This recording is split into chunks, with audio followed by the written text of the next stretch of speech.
Hello everyone, welcome back to Rob's Gaming Table. I'm Rob, and today we're playing this game, Too Many Bones Travel Edition. That's what we're playing today. That's what we're playing. Welcome, welcome. Hello to you joining live. Hello to you watching later. Hello, hello, hello. Welcome. Come on in. Come on in. So we're playing 20 strong on stream for the second time. We've played it already before. We played the Solar Sentinels kind of base game deck. You can find that playthrough down in the video description. There is a playlist link where you'll find all 20 strong streams or videos there, including future ones if they ever happen. So stay tuned. But thank you everyone who commented on the last episode saying you really wanted to see Too Many Bones, as I really wanted to play it. So kind of works out. So we're playing that today. We're going to check out, it's one of the kind of like expansion decks. Doesn't come with its own dice and all that. You need to still buy the base game that comes with Solar Sentinels, is my understanding. Also, full disclosure, we're playing with a digital pre-production copy that's close to final, but not final. So just keep that in mind. Also, I was provided this copy early. Obviously, if I'm playing with pre-production, it was provided by the publisher, but I'm not being told I have to play it or paid to play it or anything like that. And I apologize that all the thoughts I will give you today are my own. I'm sorry. But yeah, that's how it's going to work. All right. If you're new here, I have quite a few hours, maybe like 10 hours of playing Too Many Bones on the channel. Maybe that, I think. Something like that. Or maybe it's 1,000 hours. Somewhere in between there. Somewhere in between there. We played Too Many Bones a couple times in the past. I played it a lot. 2019, 2020, maybe 2021. But after that, kind of fell off a little bit. Kind of been playing other stuff. But we played many hours of Too Many Bones. So I have that under my belt. If you're looking for those playlists, they are also down below. Along with Hoplomachus and Burn Cycle and Cloudspire and all these other chip theory games that some of you are probably like, oh, I like those games too. Well, I've played a bunch of them before, and they're down in the video description if you want to see some playthroughs of those games too. So don't ask me to play them because I've already done it. But yeah, hopefully we'll play some more Too Many Bones on the channel after today if my pledge shows up ever for Unbreakable. I'm still waiting. Anyways, one day I hope to play that. So stay tuned. If you're looking for more Too Many Bones, at some point, hopefully by the end of the year, I'll be playing more of it. That's the plan. Not salty at all, I swear. Anyways. Let's see.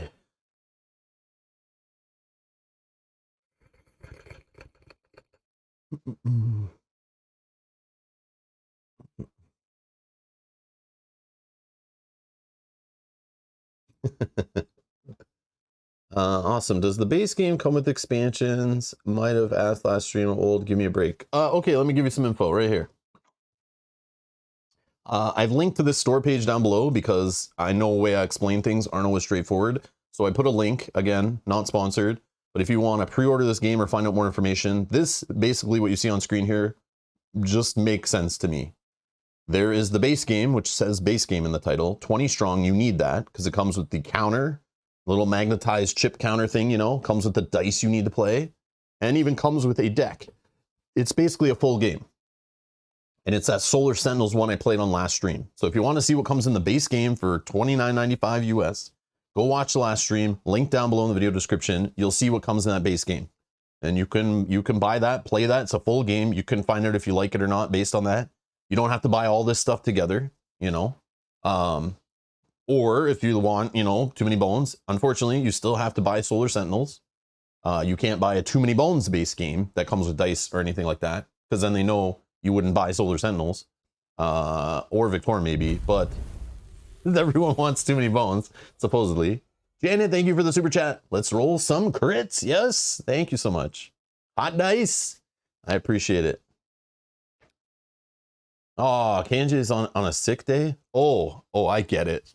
New board game arrived. New Kickstarter arrived yesterday. Kind of sick day. Understood. I won't give away. If your boss is watching, don't worry. I got you covered. Yes, Kanji. Hope you get better at punching cardboard. Just kidding. I hope you get better though. That sucks that you're sick. I know you wouldn't do that. You're a hard worker. I know. I'm just joking. But yeah. Oh, you got the crud. No. That doesn't go through the internet, right? That wasn't from you watching my streams or anything, right? I didn't give it to you, right? That's not a thing, right? Maybe? I don't know. I don't know.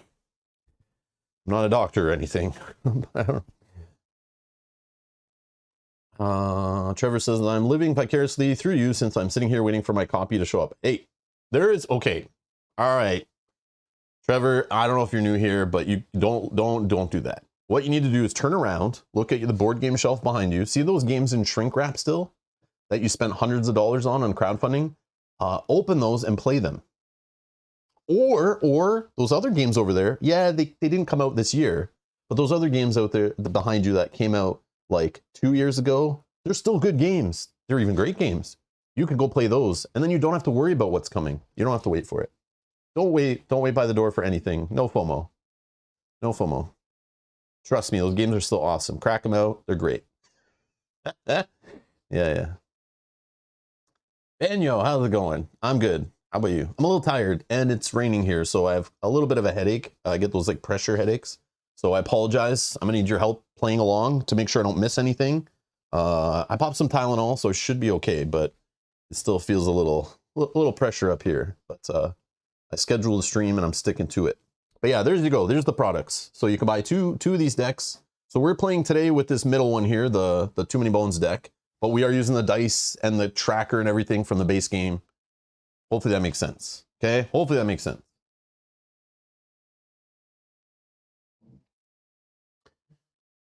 So you're saying buy a new game? No, come on. No, guys, no.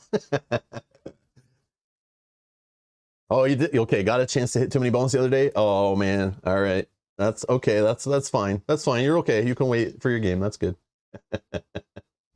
Sonic Blaze, what up? Let's see here. Well, it was you. No. Listen, what happens at Gen Con stays at Gen Con, KJ, okay? I don't know how you got sick, but we're not going to talk about that today, okay, right? Anyways. All right.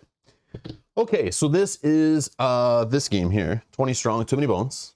Okay, we're playing with this little deck today. We actually unboxed this and kind of looked through some of the cards last stream. Oh yeah, there is something I need to mention from last stream. I almost forgot. Okay, for anyone who watched last stream, and this should be in the playlist right after the last episode. So if you're watching this in the future, you know, you rolled on into this video, hopefully I can help you here. If anyone remembers at the end of the last stream, I'm not going to spoil. We played twice. We played twice on the last stream. And again, my stream length is not representative of the actual game length of these games, FYI. We will take our time today and we'll have fun playing along through this game. That's what we do here. If you want a quick playthrough, go somewhere else. This is not the channel for you. But we're going to have fun playing this live. But last time we were playing it live. And when you play things live, you can't edit things. But we had, basically we had an intern from Chip Theory Games watching the last stream who got promoted to CEO because I said so. Because he was the designer of this cool magnetic chip counter, which I can't wait to use in Too Many Bones to count my days. So his name's Josh Carlson, just some small guy at the company. But because he did this awesome component, I made sure he got promoted to CEO. But he was watching, you know, he may have designed this game too and stuff. But anyways, that's besides the point. So this guy was watching and he accidentally was not paying attention during the final battle. He paused the video or something and like, then he joined the chat at the end to answer questions and skip through. But at the end, I mentioned how we got a broken combo in the final battle. And you guys were watching and everyone kind of was like, wait, as we read the cards at the end, we're about to do the boss fight. And we pull some conflict cards with the boss. And it's like, wait, I read the abilities. Instantly in the chat, they're like, wait, you just soft locked the game. You can't win. It's broken. And I went, what? Wait, what? So we analyzed it. And we're like, yeah, this card is only letting us put pairs of the same color. And then this other card's telling us we can't put more than one of the same color on an enemy. So there was no way to beat the game. We broke it, right? But I'm playing with a pre-production copy, right?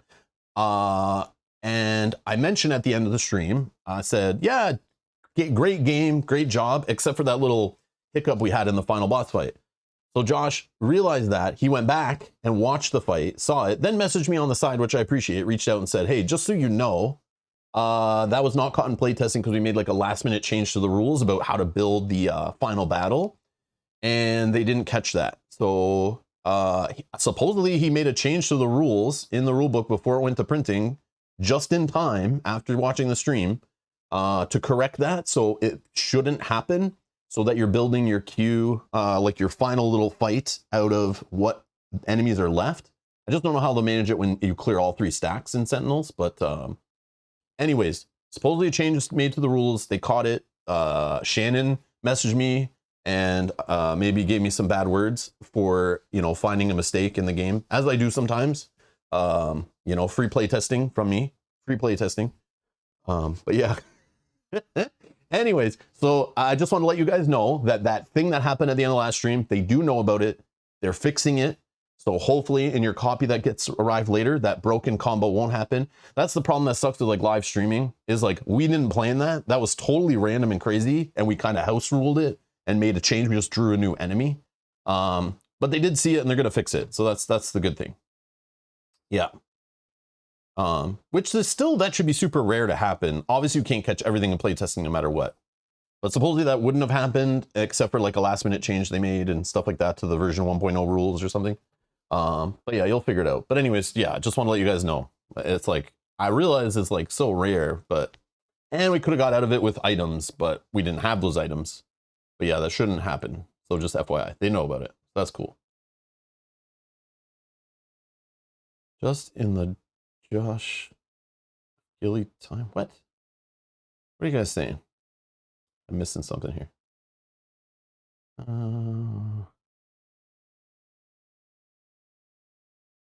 Yeah, Eagle then says, I really appreciate when companies are willing to admit rules and mistakes. Yeah, you fully admit. I was like, this is awesome.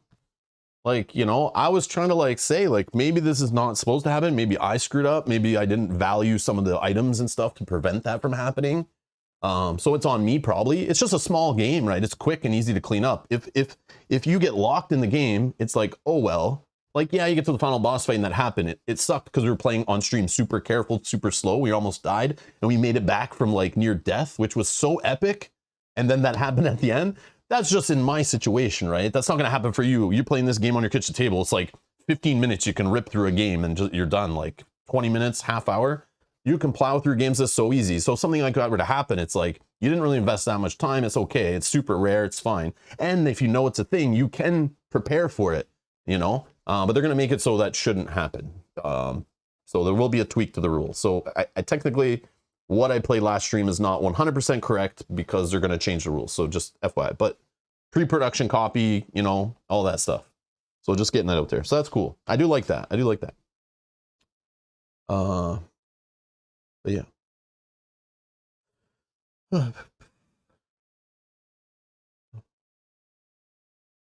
Yeah, the chip theory people are awesome. All the crap I say, you know, they still are nice. No, I love what they do there. I love what they do. Yes, their customer service, top notch.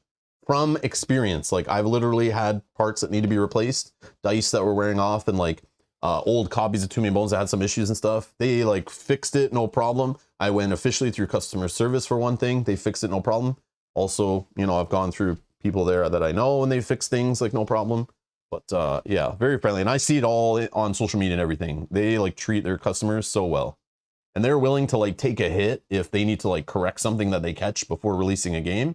They will like totally pay for it and lose money, however they need to do to make sure that that customer experience, because that is priceless. If your customers are happy and with word of mouth and all that stuff, that little spend.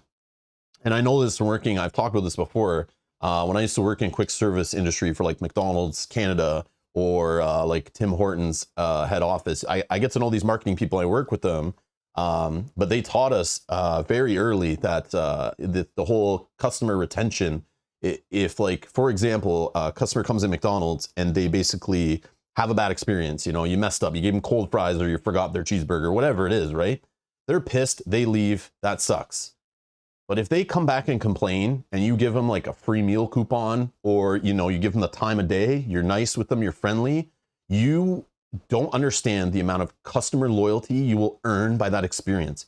More than the person that you give the right order to every single day and you know, you give them their food and they're happy. that customer will never be as loyal and will not lead to more business than the person who you screwed up, but then gave them something above and beyond. Now that person is locked in, they're loyal, they feel like if there's an issue, you will correct it, and they will tell their friends and their family and the customers that will be generated by that little expense that you gave out and that mistake that you admitted. It's proven, it's like studied that that will lead to way more business than just getting it right the first time. It's nuts. It's a thing. It's literally a thing. So Chip Theory knows this for sure. So if, you know, they mess up on some chips get misprinted and they're like, okay, guys, we're delaying that. We're going to fix it all. Everyone now feels way more confident to back their next project and tell their friends and leave good comments online and give good reviews and all that stuff. It's like a lot of publishers need to understand you need to lose a bit of money, spend some money to make money, you know, and that's the thing. So Chip Theory has been very good at that. Very good at that. I see them doing that. And that's something that's very rare in our industry, actually, I feel like. But yeah, it's a rare thing. It's a rare thing. Hopefully they stay that way with that small, like humble kind of customer service focus, which I like. But yeah. FFG is not FFG anymore, guys. That's just like a name brand under Asmodee. It's not even the same company, really. There's still a handful of people there, but that were there from the before times. But yeah, it's not the same. It's not the same when it's has an overlord. So we can all pray that CTG never gets bought up by Asmodee, because they'll gut it, cut it, you know, efficiency, all that stuff, you know. We don't need these people because it's duplicated work and all that. Yeah, so let's just all keep supporting them and hopefully there's no hostile takeover. Got it. All right. Anyways, yeah, we're going to play the game. Okay. Is everyone here now? Did we kill enough time? Is everyone here? Okay, so I see a bunch of people are here. The only problem is on my end it's broken. I see 24 likes have been clicked, but I see like 60 people here watching. So I don't know, maybe the like button's broken on YouTube today. But if you guys can just test it by only clicking it 1 time or 3 times, or even 5 times, you can click it. But don't click it 2 times or 4 times. Just test it, all right? Thank you, everybody. Yes, it worked. I got them. They clicked it. Suckers. 18-minute pregame. Yeah, there you go. I did need to address that from last stream, though, that they knew the issue and they fixed it, which I have to shout out. That is awesome. All right, so again, full disclosure. We're playing with a pre-production copy, okay? Pre-production copy. So understand that the chip tracker I'm playing with today doesn't have the same powerful magnet, and it's not gold. It's just 3D printed, like prototype kind of thing. And you'll see the chip will fumble out of there as I'm trying to turn it and stuff. But it's just prototype. I do love it though already. The chip will be foil and nice and shiny and premium. It's just prototype. And the dice, again, they will be fully transparent. But right now they have, if you notice the colors like settled, there's some kind of like issue with this pre-production copy where, you know, it'll be all red, one translucent red instead of like where the liquid, you know, settled on the bottom before it dried or whatever. So just understand some of the dice look a little weird on one side. But this is not going to be in your final game, okay? If it is, they'll fix it. They'll get you new dice, you know? Yeah, so just understand this is prototype. This is what they're talking about down here, okay? So this is not supposed to be, this 1 is not supposed to be dark gray, and this 4 is like half and half kind of thing, okay? Just so you know, pre-production copy, okay? I don't want to hear any complaints. No complaints. That probably makes the dice weighted though, probably, right? Do you think so? Do you think that's a thing? Do you think I've been having trouble with the game because the dice are loaded? Like visually, I can see they're loaded. Like, do you think that liquid makes it weighed down on one side? I just thought of this now. So if I ever lose this game, I can blame it on that, right?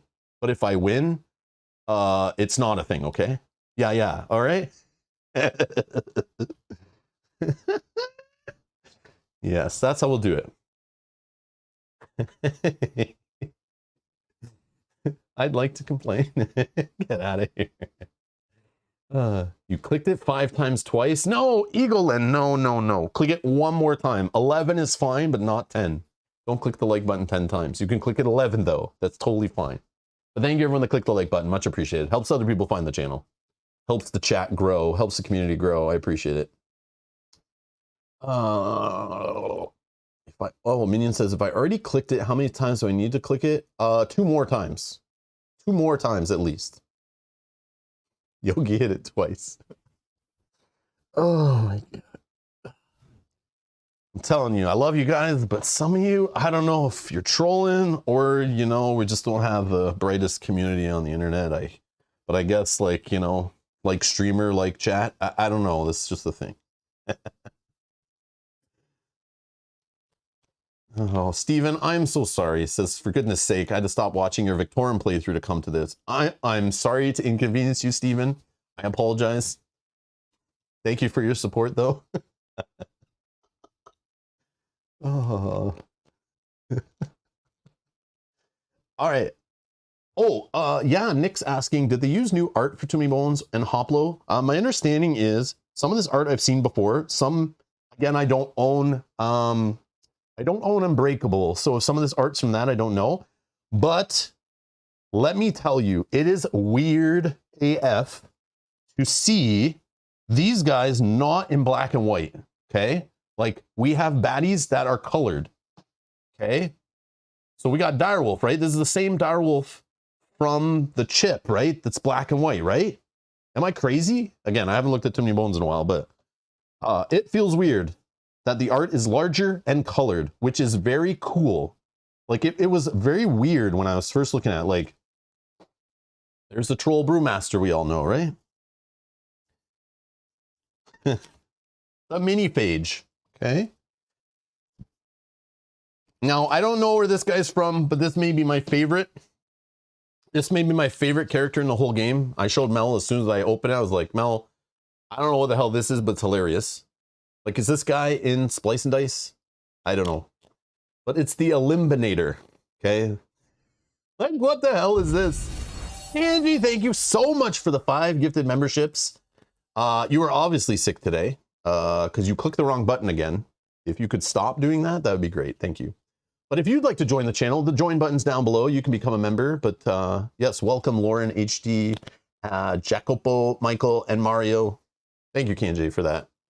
Thank you for helping grow the community and supporting us here. I appreciate it. I appreciate it.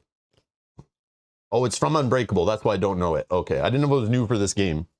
But I was like, that guy's hilarious. But again, he's probably black and white in that game, right? Oh, you clicked the like for... Oh, Jesus.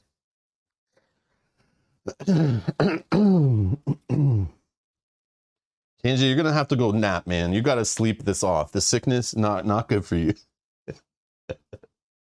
What else we got in here? Oh, everyone knows the Dragon Biddy. Look, I didn't know he was like pink. I didn't know he was pink. Did you guys know? Bog Ribbits? Everyone knows Bog Ribbits. Little cute Bog Ribbits. Want to bite your face off. Oh.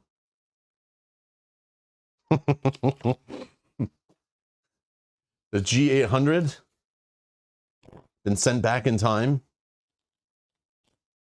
to kill the Sarah Connor Gearlock. I think.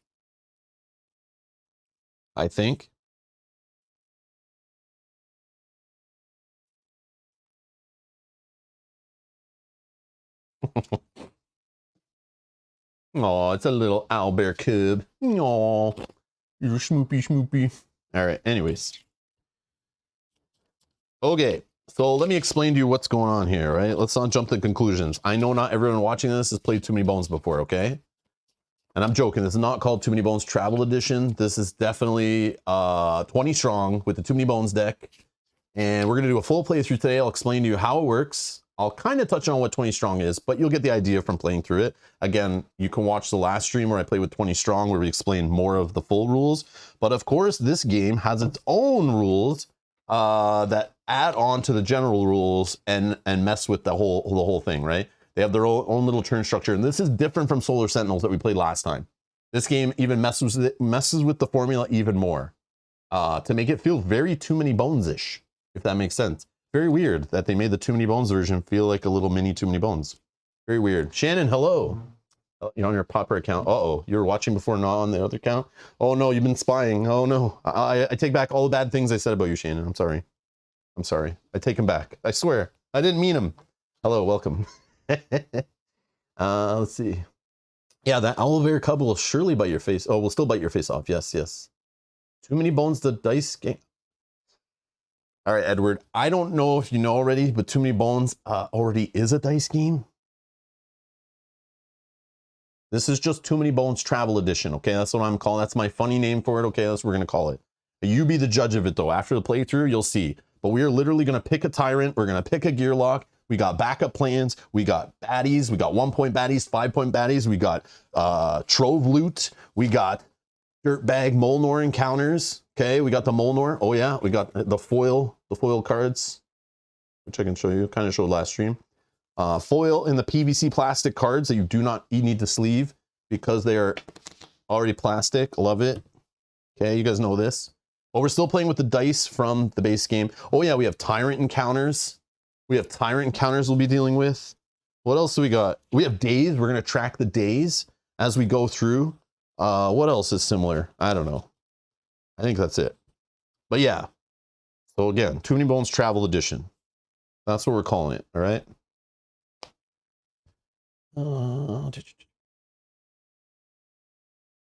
Dieter, again, if I mentioned it before, if you want to see what's in the base game box, the Solar Sentinels, I have a playthrough down below in the video description. You'll find the playlist for 20 strong there. You can find the Solar Sentinels playthrough. Go watch that. I open and show you the base game, and we played through Solar Sentinels, so you can understand what comes with the base game. Because you can try that first, right, and get a feel for if you even like the game, you know, that kind of thing. Okay. So again, we're playing with the Too Many Bones deck though today. So we're going to focus on that with its own set of rules. And again, the rules for the base game apply to all games of 20 strong. But of course, they are overruled by whatever deck you're playing with. And the deck you're playing with has its own like setup and special rules, its own way to scale difficulty, its own little reference flowchart, you know, and then its own rules here. It's just like a fold out one sheeter that fits in the deck. Okay, explaining the whole game, that's it. So it tells you like exactly what changes, you know, from a base game of 20 strong. Okay, it's all here. So it is going to be different. And if you watch the last stream, you'll totally see that like how encounters work and how the day works and engagements and all that kind of stuff. It is different. It is different, but it flows like Too Many Bones because there's like days and you'll keep battling engagement after engagement till you finish the fight kind of thing. Very similar. It's very clever what they did here. Okay, this, I guess, I'm going to need this because, again, you play the Solar Sentinels one and you get used to like a flow. And you're playing a similar game, but then the flow is different. It's like, I got to make sure I do things in order because it doesn't matter, right? So I'm going to keep that off to the side and probably reference that a few times. I've only played this, I think, 2 times. So just FYI, I'm not a pro. So we're going to play through this live. I am going to play with Duster. I just want to show you there are, was it 5? Yeah, 5 Gearlocks. Gearlocks are like our little creatures in this fantasy world that are going to be like adventuring till they're basically assassins trying to hunt down a tyrant that's you know, pissing off the locals and trying to basically cut their head off. It's what's happening here, really. Yes, it's that disgusting and violent. That's how it's gonna work. So we got Figment. Figment is from the new ones. I've never played with Figment yet. Stay tuned, maybe in the future. We got Gasket, we know from the Undertow wave of content. We got Nugget, one of my top favorite solo only characters. You know, all about the loot, which is perfect. We got Patches, one of Mel's favorite Gearlocks, the healing character, the support character, but also, you know, has a saw, again, cutting tyrants' heads off. That's the thing. And then we have this universal card, which can be used for that universal hero. So there's a universal hero, I think, in each of the decks that can be used in the other games. So if you're playing with like the Solar Sentinels universal hero, you can play with it in this deck. You just need to have this card to make it work. But we are playing with Duster today. And if anyone watched last stream, you know why we're playing Duster today. Because I'm a gamer, I want to win. And my favorite stat is this green arrow down here. So Duster has a high value in the green arrow, but also has a high value in the blue, which you'll notice is higher than all the others. So I could play with this one, but instantly, like, I'm not even looking at abilities right away. Same with Solar Sentinels. After I played once, I was like, okay, I want the highest strategy value and the highest recovery value, and you'll see why if you've not seen this game before. So I instantly was like, okay, who is this? All right, it's Duster. And here's the thing, she has a low health, but she also has an ability to reduce damage you take. So it's risky, like we could lose very early, but I think in the long run, like Duster OP, and that's how I'm gonna roll with it. You know, so we can try to get, my goal is to show you a whole playthrough, right? So I need to make sure we can survive, and hopefully this will lead to us surviving to get to a Tyrant. And I can let you guys pick the Tyrant, actually. Yeah, I've only played against 2 of them, I think, because I only played twice, yes. Yeah, I played 2 of them already. I'm not going to tell you which ones, but I'll let you guys pick. How about that? So it comes with Oxide, Nom, Barnacle, and Cinder. Let me put a poll in the chat here quick. Kanji says, Gearlocks are enforcers for the establishment. If you go against them, they send out their assassins to take you out. Yeah, they may look cute and friendly and everything. They're out to kill. They're hired assassins, ready to kill. Yeah, you don't mess with the Gearlocks. All right. Okay, so which Tyrants? Okay, we got Nom. Nom. Barnacle. I'll show you each one too, so don't vote yet. I'll show you what each one's about. And Oxide. Oxide's from Splice and Dice, right? Why did that not type in there? Oxide. And I'm assuming Cinder is from Unbreakable, but I don't have that yet, so I don't know Cinder well enough.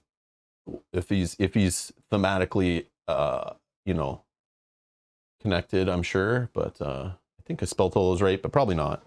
Anyways, I put a poll in the chat, so here we go. Let's look at them. So first on the poll, from the base game of Too Many Bones, we got Nom. So actually we should look at this side first. So Nom. So a few things about the game I should probably touch on. Each round is a day. We can go through days, we can do encounters, or we can fight baddies, or both. Basically, do an encounter that involves baddie fighting. Sometimes you can pick an encounter that doesn't involve fighting. Either way, we have to go through 9 days in the game before we can even attempt Nom here, because it says 9 here. The max we can go is 12.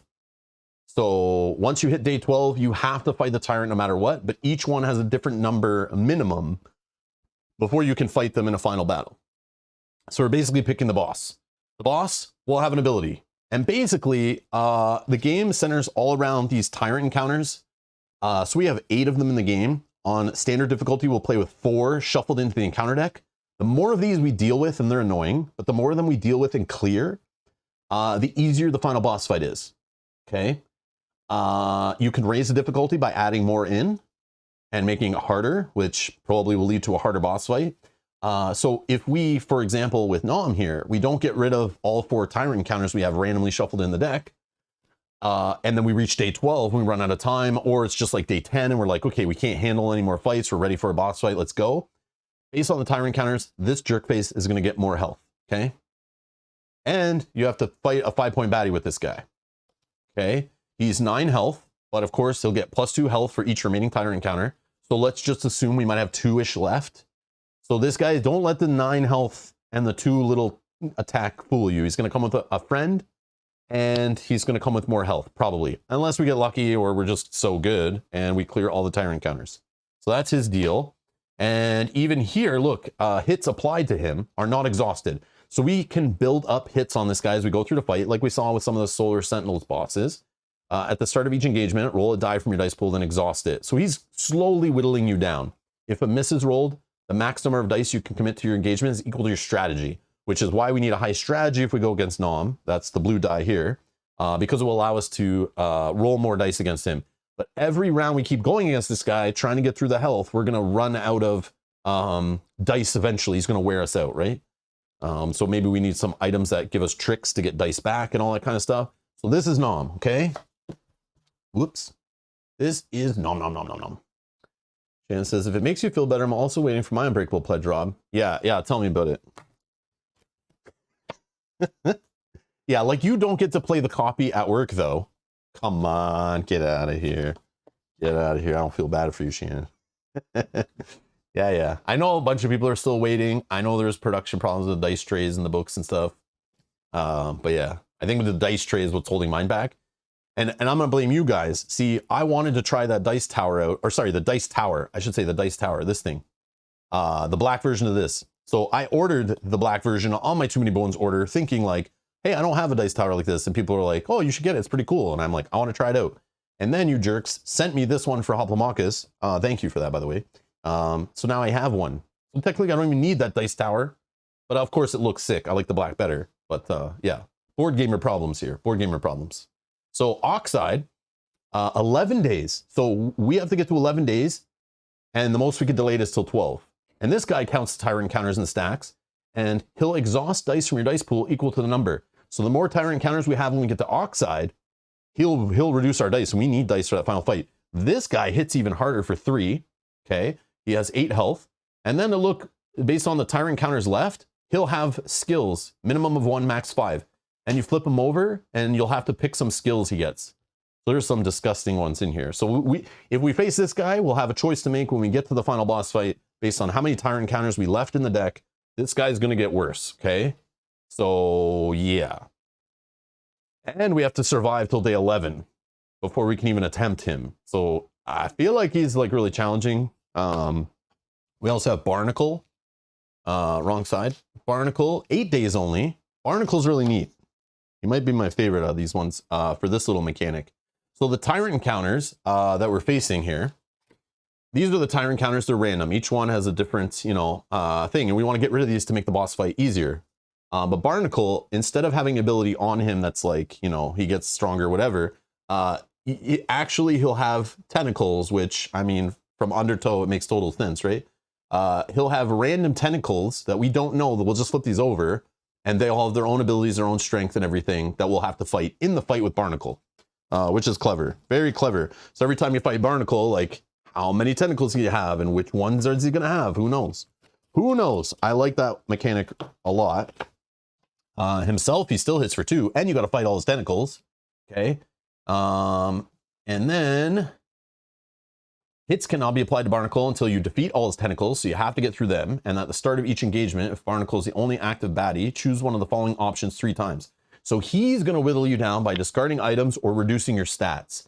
So same theme to Nom, like you can't stay in the fight too long, or it's just going to whittle you down, right? So you gotta play and build with that in mind. Just like Too Many Bones, you are told to pick a Tyrant in this one, and you can look at both sides and kind of figure that out before you pick your gear lock. And also while we fight through what items we value, what abilities we want, how much prepared we want to do, what day we want to fight them on. And the final option on the poll is Cinder. Okay, he's 10 days, 10 health, 3 attack. Count the number of Tyrant encounters still in the encounter stacks. Set up the chip counter to 8 minus this number. Okay, 8 minus the number. So let's say we have 2 left in there. It's going to be 6 you're putting on the counter. We'll activate him, a 5-point baddie and a 1-point baddie. Okay, so those are changing up every time. They're going to be basically random. But you can scout in this game, and we can have a choice between 2 5-pointers and 2 1-pointers. We can kind of line it up and set it up for ourselves, which is nice. And then this one at the end of each apply dice step, -2 to any stat. You cannot choose strategy or recovery if they cannot be reduced by 2. At any time, you may decrease the chip counter by 1 for +1 to any stat. So slowly he's burning our stats away. Again, long-term fight is not what we're looking for here. We want to kill this guy as fast as possible. But the less Tyrant encounters in the stack, the more we can offset this ability. But this is rough. But yeah, so go ahead and vote in the poll, in the live chat. You guys can decide who we're playing today. I'm down for whatever, and we'll take our time. We'll be careful. You guys can play along. We'll figure out what we need to do to kind of mitigate what the boss is going to be doing to us. And also, we're playing with Duster no matter what, just because I love what Duster's doing here. So while we're waiting for the poll to close, again, 1 health, 3 recovery means how many basically rerolls and how many items I can hold by default. Or sorry, strategy. That number is how many items I can have and how many times I can reroll basically to get the dice results I'm looking for. Recovery is basically how many dice we can get back. So it's like kind of like your endurance through the fight, through our whole adventure, I should say. and her innate ability is in the suffer damage step. So you could have multiple suffer damage steps because the engagements in this can last. You can have multiple engagements in the same day. It's not like Solar Sentinels where you just do like a one-time engagement, and even if enemies are left over, they get wiped away. This is more like the final battle, the end game was in Solar Sentinels, where we just keep fighting till the death. Either we're dead and we're out, or we wipe all the enemies and defeat them. So we could lose very early if we're not ready. So yeah, so she lets you, if you have at least 2 enemies in the battle, even if some of them are defeated, we can reduce the damage we suffer by 1. So she has some like, you know, staying power. And backup plans in this game, we're gonna put misses on here based on color. So we had to put a purple miss, a blue miss, a green miss, and a yellow miss here. And when we have all 4 filled, we could spend any of them at any time. Even if we have 1 die on there, we could spend it for this ability to mess with the battle queue. Okay, or if we can get all 4 filled, we can spend them at any time to flip over to an 8+1, making her ability even better, where we can reduce the damage suffered by 1, or the damage we'd be suffering, we can take it and deal it back to another baddie as long as it would kill that baddie. Okay. But the Shadowcaster thing stays the same. Oh yeah, and when we flip to an 8+1, which we want to do, just like in Too Many Bones, we're gonna get a +1 to my 2 favorite stats. So that'll be great. So we want to do this, even if it's gonna sacrifice us getting a few hits. But again, with her ability, we should be able to tank some damage. At least that's my plan. That's my plan. All right, I'm gonna close the poll. Let's see who we're playing today. Oxide, 30%. All right, Oxide it is. Yeah, I like Oxide. I don't think I've played against Oxide, but we're gonna have some fun as a community here trying to figure out how bad Oxide is gonna be. Again, if we can survive to make it to Oxide. That's the plan. So again, let's look at him here. So we have to make it to day 11, which I'm already worried about that. And yeah, he's just gonna sit over here and he's gonna be trolling us. Okay, so again, like all of the Tyrants, we wanna get rid of as many Tyrant encounters as we can from the encounter deck. Jeebus, thank you, says, hey Rob, love these streams. I love them too.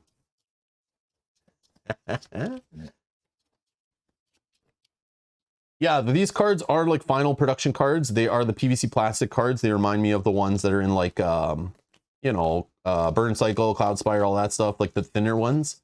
Nice to shuffle, nice and thin. I don't know, durable. Yeah, they're not like the thick ones from the old Too Many Bones printings that were thick with like, you know, all the extra coating on them. Very legible, very sharp. You know, contrast is good. The text is nice and fine, not blurry. So yeah, and they're like thin. I don't know. Yeah. I see you guys asking. Yeah. I love handling these cards. I love them. Oh, also they smell great, just like, you know, the Cloud Spire, Burn Cycle, the new Hoplomachus cards, all that stuff. They're like the newest stuff. If you played anything from Chip Theory in the last couple of years, this is like those cards. I'm pretty sure. So we're gonna pick 4 random from here. I'm gonna shuffle.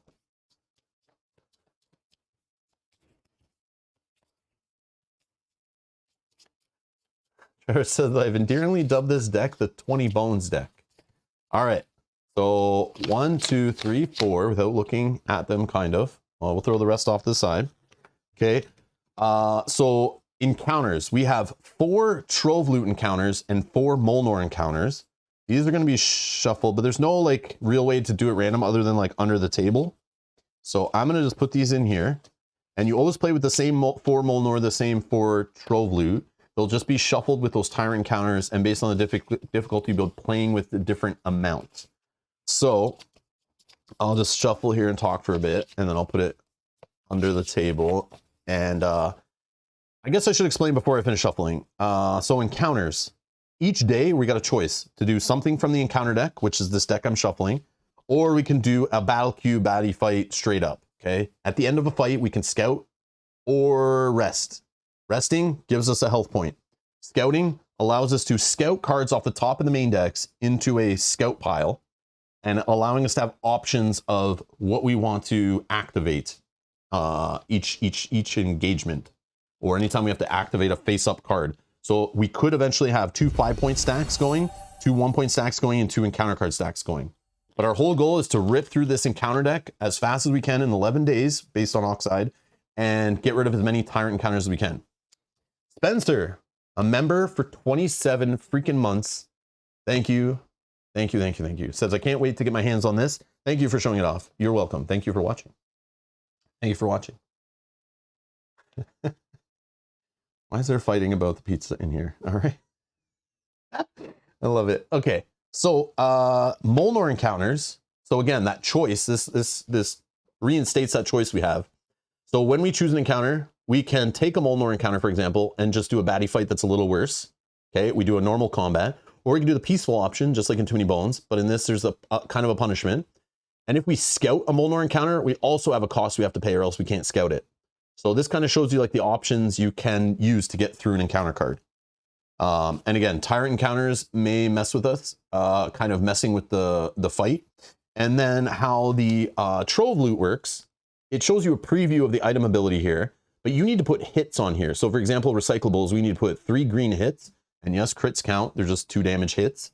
But if we put 3 green hits on here, we can unlock this to unlock this ability. And it's like kind of an item we have. Remember, our items are limited to our strategy amount. But yeah, we can work on these. And the cool part is if you unlock it, the dice go back to your dice pool, not exhausted, which is neat. But the backup plan, they go exhausted. What else can I tell you about this stuff? Not much. Okay. The pineapple cult must be stopped. I love it. It's fine. It's fine. It's fine. Let me just hit the ban button here a few times on anyone who posts the wrong emoji.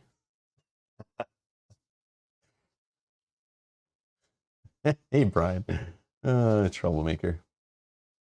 Troublemaker. All right. So I shuffled under the table, and this is what we're doing. So it's a face-up deck. Oh, no. Fire and brimstone in this economy. Oh, no. Okay. Maybe this is actually good early. Battle queue would be baddie points if you choose this one. Red and purple dice cannot be committed to this battle. So if you don't know the game, the dice, you know, just like in Hoplomachus, the pips on here will show you how many hits are possible. And each one has a crit. This is a crit, 2 damage, 1 hit. And then this is a regular hit for 1 damage. You see the little notches there.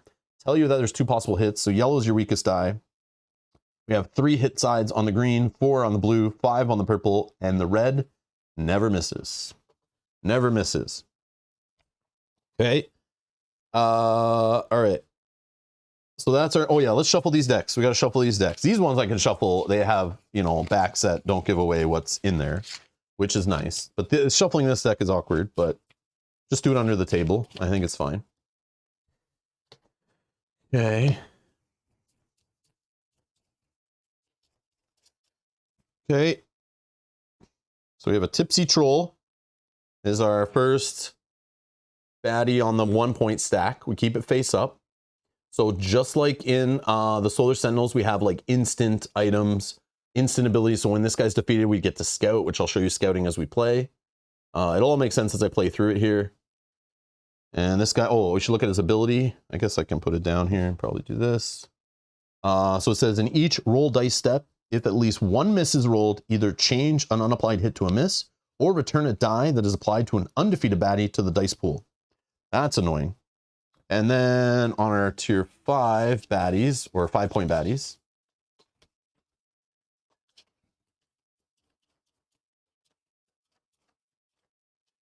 okay, we have a Goblin Sapper.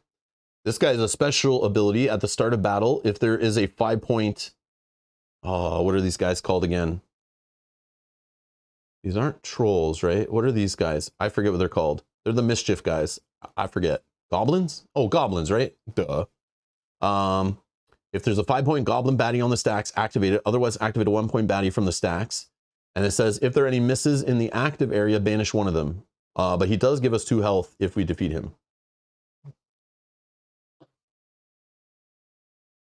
Yeah, this guy's a troll. Reds are trolls, goblins, and then orcs are blue. Orcs are the blue axe. I may get those confused at some point.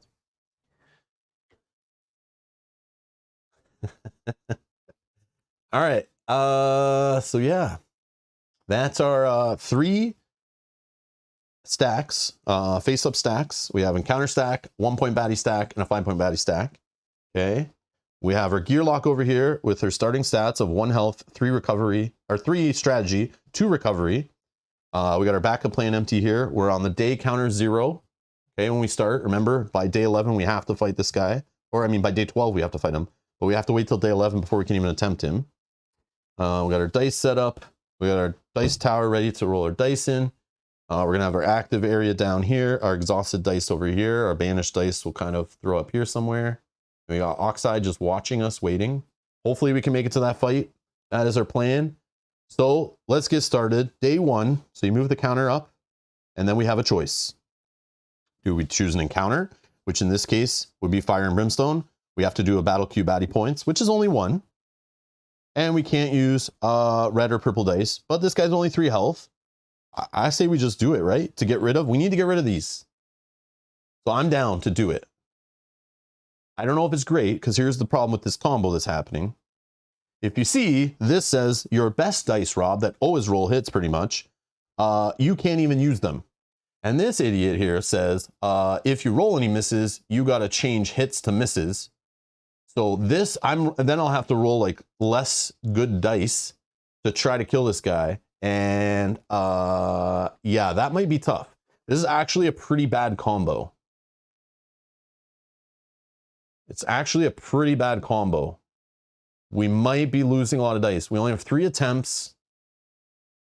Yeah, this is very messy. This could wreck us here, but we'll try it. Okay, but I'm not happy with it at all, just so we know.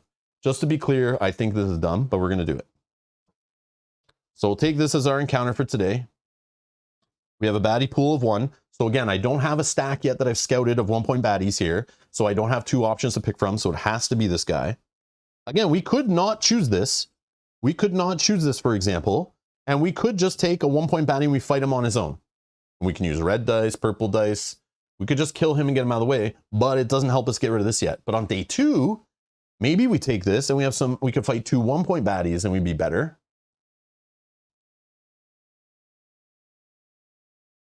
Yeah, Kate, I could lose right now, but we're gonna try. We're gonna try, because you guys want to see chaos. So we'll see chaos. We'll see me lose it. All right. So I need to get 3 hits on here. I can't commit reds or purples, so they're out. Okay, reds and purples not an option. Okay, so I have to choose from these dice. Again, 4 hits on these blues. 4 hits on the blues. So I could roll these 3 blues, hoping none miss. Okay. And then he's dead, right? And the annoying part is it's in the roll dice step. After rolling dice, we could apply dice. So there's like, if I roll like this, I can't apply, and then I can just put hits on him, you know? This doesn't work. Doesn't work. Or we just roll less dice, and we commit new ones. So we could do it like this, where we have 3 attempts, right? We could roll 1 die. Hopefully it's a hit. We just put it on there. Okay. You know, then we roll the next die, and hopefully it's a hit, you know? But then we have that 3rd attempt. If we roll any misses, we have to then remove 1, you know? So it's all trouble. This is all bad. This is all bad. But sometimes you can get away with putting dice in your backup plan before getting punished. But this guy doesn't let that happen. It's at the end of the roll dice step. So we're going to try 3 blues. I don't know. They're our best dice that we can roll. And as long as we don't roll a miss, we're fine. And we have 3 attempts to try that, right? Mark says easy, we don't miss. Welcome to Rob's Gaming Table. You're obviously new here. Just kidding. Here we go. So we missed twice. So how this works, we have to either change a hit to a miss or pull a damage off of baddie. So on attempt 1, no dice. Oh yeah, and her ability is not going to block damage. We could die here if he hits us once.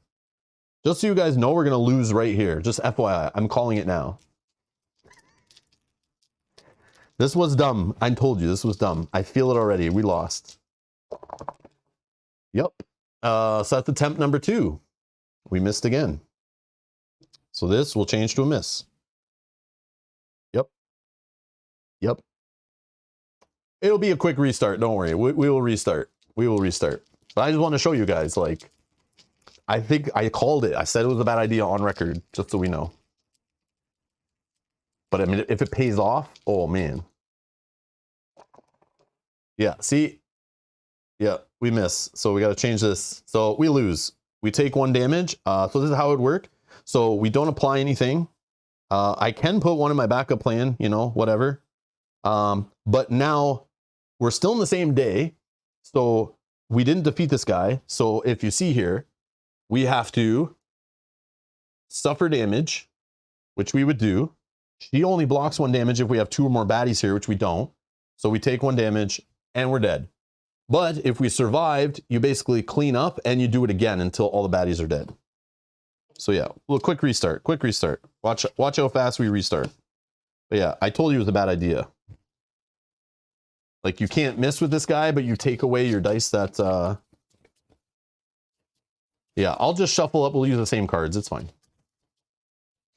Okay. Reshuffled. All right. Reshuffled. This one, reshuffle. Okay. Okay. Thanks for watching, everyone. That was it. See you later. Yeah. I told you guys it was a bad idea. But yeah, I like thinking out loud and telling you guys what's possible. Okay. And we'll shuffle this one. Yeah, I don't know why I listen to you guys. I like playing along with you guys sometimes, but you know, sometimes it's just not the right choice. All right, so we got Lab Escapee, Direwolf, Recyclables. All right, day 1. So if we take this card, as long as we have enough space in our loot limit over here, we could take this item. It doesn't do anything yet, but it does pass day 1 and we don't do an encounter. It does get us through the deck. Or we just fight. So our option is encounter, no fight, which means no resting, no scouting. Or we do a fight based on battle points 1 and just fight this Lab Escapee, which he says, at the start of each engagement, exhaust 1 die from your backup plan. Well, I don't have any dice in my backup plan, so who cares? But if we do beat him, we get to slot 1 banished die into your backup plan, which I don't have any banished die, so that kind of sucks. But he's only 2 health. Maybe we just wreck him, get rid of him, move on. Or I take this as my first day. I put this up there, so then when I start rolling green hits, I can try to unlock this. This says is a one-time use item. When you use a different one-time use item, you can discard this item instead. So it allows us to use these kind of effects, these one-time use effects, like on this Direwolf here, which we could ignore the effect of a single non-tyrant baddie for the remainder of this engagement. So that would have been awesome to ignore the effect of that last battle, right? So I didn't have to deal with that kind of garbage. And we could discard this to use this like twice, right? So, yeah, just an example. So yeah, this is kind of weird. Yeah.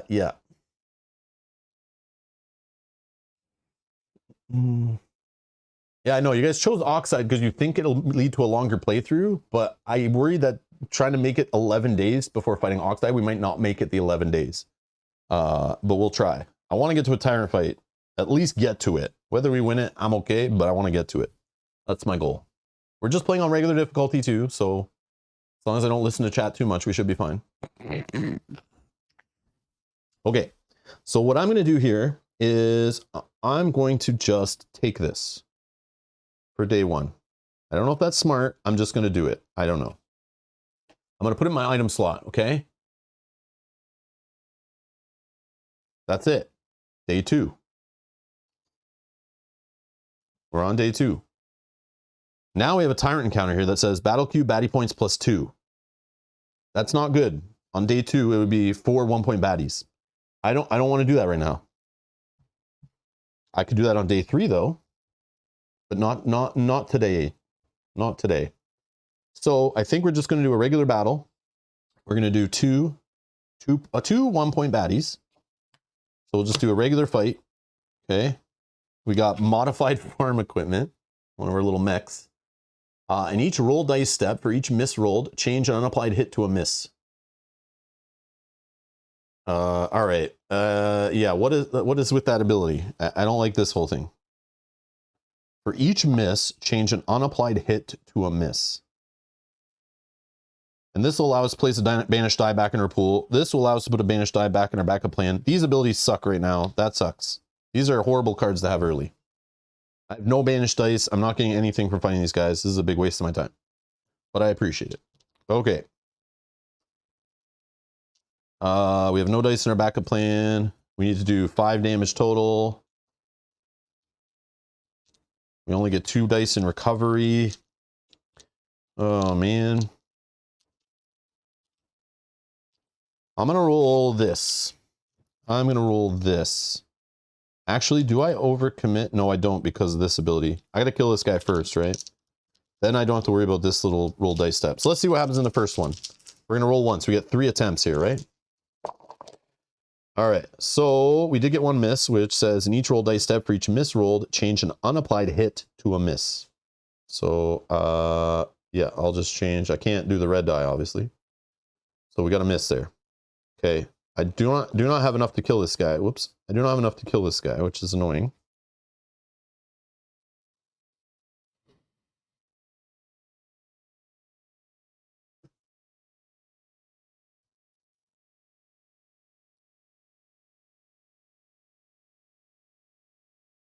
Oh, I have to change this one? No, yeah, I only had 1 miss. Yeah.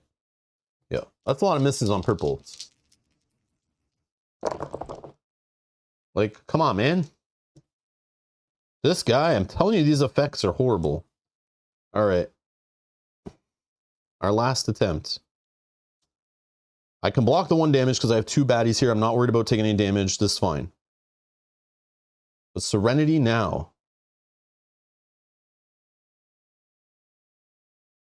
And it's in the rolled step. So we can't just apply stuff to our backup plan.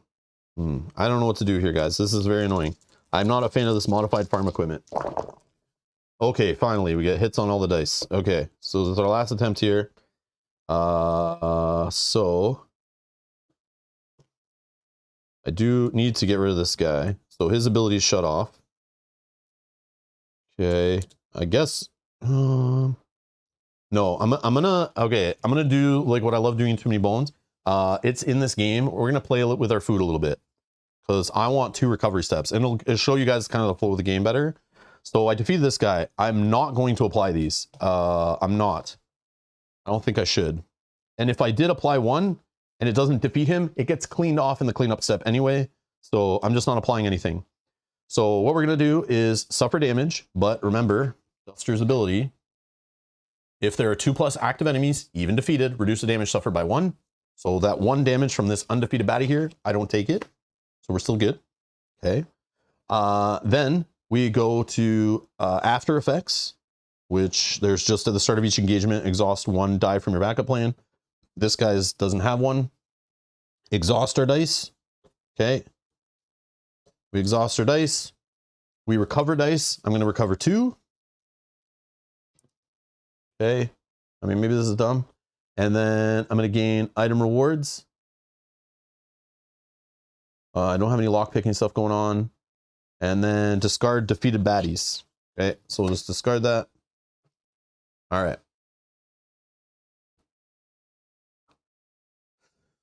So now we haven't defeated every baddie, so we're going to cycle around. I could have defeated him there. I probably should have. I don't know. I'm just showing you guys your options here, which is kind of cool. It's not like the Sentinels where it's just done after that first attempt. So now we wrap around to another day and we repeat a whole new strategy phase, right? So we're going to commit dice, apply dice, roll dice, all that jazz. Okay. All right. And I don't have anything in my backup plan. So now with that other modified farm equipment gone, now I can have some fun trying to get some stuff in my backup plan, which I would have loved to do before, and maybe try to unlock this trove loot. So let's just, how do we do this? What's the best way? Maybe I'll just roll like 1 of each. This is probably bad to overcommit a little bit here, but if we can get our innate going, I'm fine with that.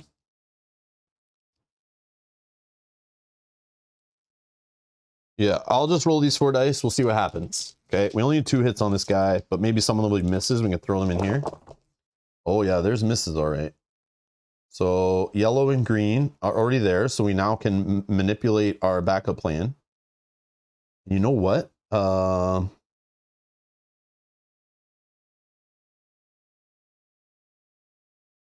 think I'm gonna roll again. I think I'm gonna roll again. I have 2 more attempts. Okay, those are all hits, unfortunately. How risky do we want to be here? I just want to miss on the blue I was looking for. So let's apply. This is tough. Let's apply 1 here. This is risky because I will have to take a damage and I'll lose. Nah, maybe let's not risk it. Let's not risk it. Let's not risk it. Let's just finish him. Yeah, I was going to try to get a blue in there by missing, but unfortunately I can't roll misses when I want them. Hashtag not enough bones. All right. So again, we suffer damage. There is nobody that's not defeated, so we don't have to take any damage. No after effects. Then we exhaust our dice. Okay, then we recover 2 dice.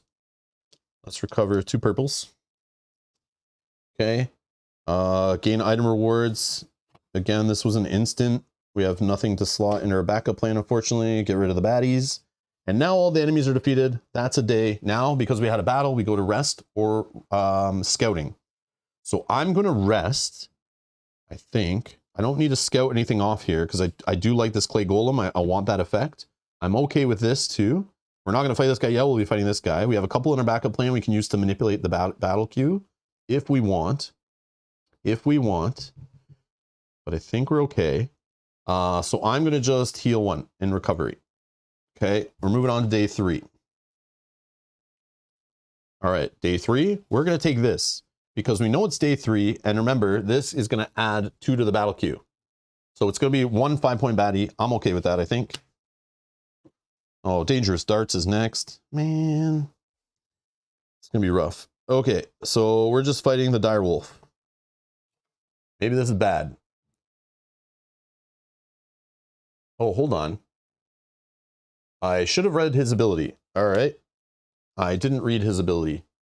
At the end of the first apply dice step, each engagement, we lose 2 health.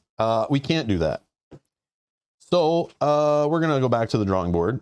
Yeah, I only have 2 health, guys. I would die. So maybe I should have read that first.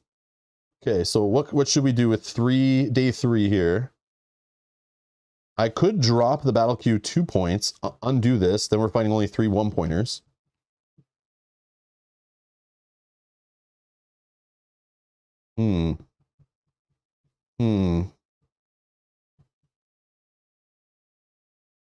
I could raise the battle queue to 6 using this and one of these, and then fight him. Nope, that doesn't help me because he gets through this whole thing. Never mind. Never mind. That's only in the suffer damage step. Never mind, never mind. I was trying to get 2 baddies out here. That doesn't work. Oh, yeah, we'd be dead instantly if we were forced on day 5 to deal with that. But again, we could scout him away. I could have, instead of taking this. Watch. Let's do this then. Let's do this then. What I can do is, instead of taking health, I scout. Okay, I can show you the scouting. I'll scout this guy off the deck. He's in his own scout pile. Now I have 2 options of 5s to choose from. No problem, Roy. Yeah. It is not a game breaker, C. Mitch. No. I can get around it. I can get around it. No. It's not a game breaker. I just was a dummy and didn't read all the cards. Again, I've only played it a couple times. We're learning together, okay?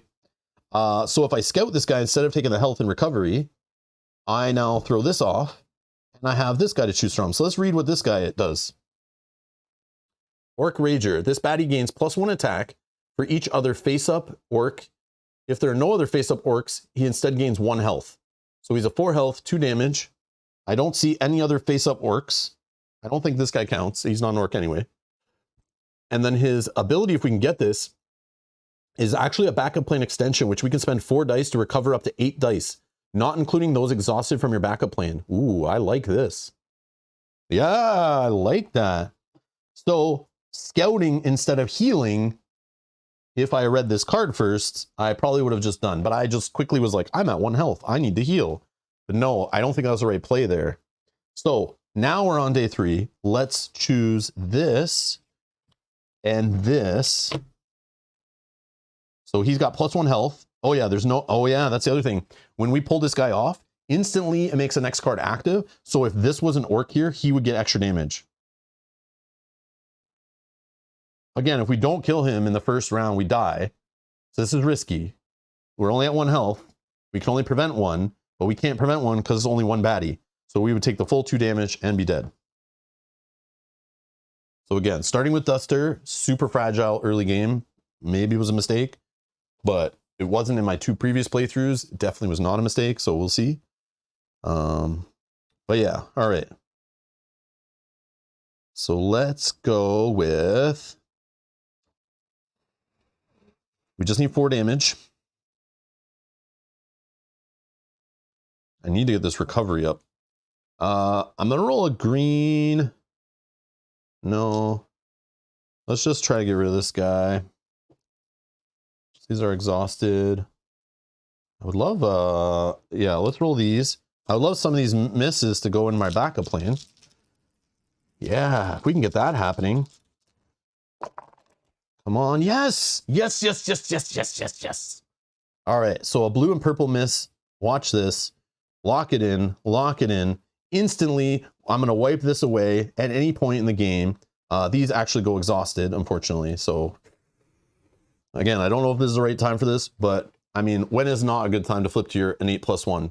So now I flip, I automatically get +1 recovery and +1, sorry, +1 strategy, +1 recovery. So now we have 4 attempts every time. So we just have 3 more attempts we can do to try to roll better on this and or commit more dice. Then we're going to go to 3 on recovery. So now we're going to be able to recover 3 dice every round.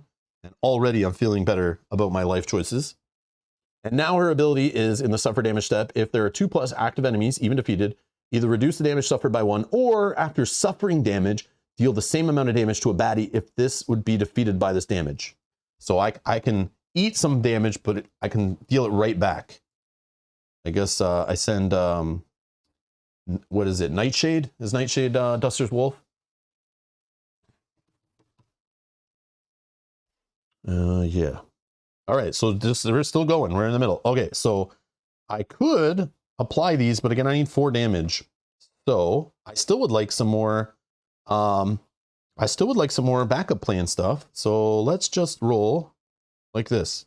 Probably dumb. I'm probably going way too hard here. Yeah, we're only going to get 3 dice back. Maybe this is being super silly, but this will allow us, I need 1 in my backup plan to manipulate the queue when we're on day 4 to make it a 5-point baddie. I need to do that, I think.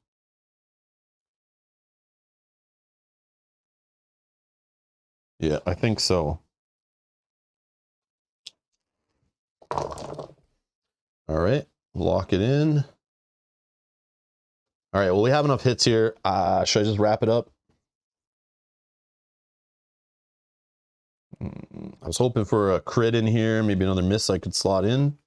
I mean, we have 2 more rolls, right? 2 more rolls. Yeah, let's push our luck.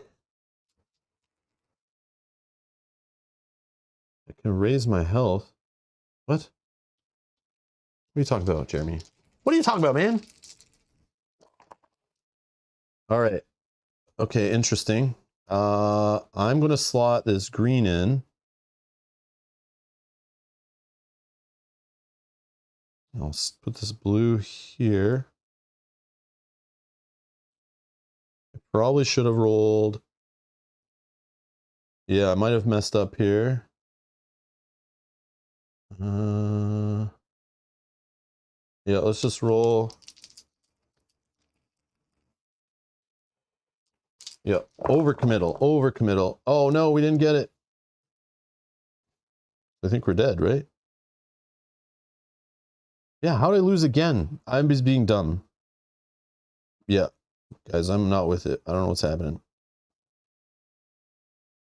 Because he has +1 health. Oh, I need 4. Yeah, I think I'm dead because I got too greedy with this. Yep. All right. Oh, he's answering you. Yeah, you can raise your health every recovery. I rolled 4 and then re-rolled. Yeah, but I definitely messed up though. Even if I took that out, yeah, I messed up. But it's okay. We'll just start over. We will start over. It is fine. The last time though, because obviously I'm not with it. Yeah, I should have taken the 4, right? Yeah. I had 4. Yeah, I should have taken it, right? But that's fine. Again, small game, quick setup, easy shuffle. Try again. This is what you want, like a small portable solo game, right? Hey, Hemi 520, thank you for clicking the join button. Thanks for supporting the channel. Thank you. Welcome. Oh yeah, I need this in there. And this in there. Yeah, that would have been a good start, I think. If I just wasn't greedy there, I guess. Or totally misplayed. But yeah. Totally fine. This guy's here and this guy's goes. Let's do it. Yeah. Yeah, to be honest, when I first played the Too Many Bones game, if you play it like Too Many Bones, this one, it's too easy, I found, at the base difficulty. But when you're playing on stream and you're totally like not paying attention or not realizing what's going on, yeah, I'm definitely distracted. But that's just excuses. It's excuses. I made the choices. It's on me. All right. But I love how you can just shuffle up. We'll start over. At least we're losing early, which is great. But again, if we don't get to the Tyrant, I mean, we got to the boss in Solar Sentinels, kind of the same thing. So I guess it's not that big a deal. All right. So let's get all our dice back. All right. What the heck do we have here? Doomed Experiment. Okay. We got Exhausting Conversation. This is a Molnor encounter. We're back to day 1. Okay. Easy. Battle queue baddie points. Add a 1-point baddie if we fight. Okay, we don't know what the second 1-point baddie is, but we know we have an orc deserter here in the 1-point stack. At the start of each engagement step, if there's no other face-up orcs, either activate a 1-point baddie from the stacks or lose a health. Okay. Wow.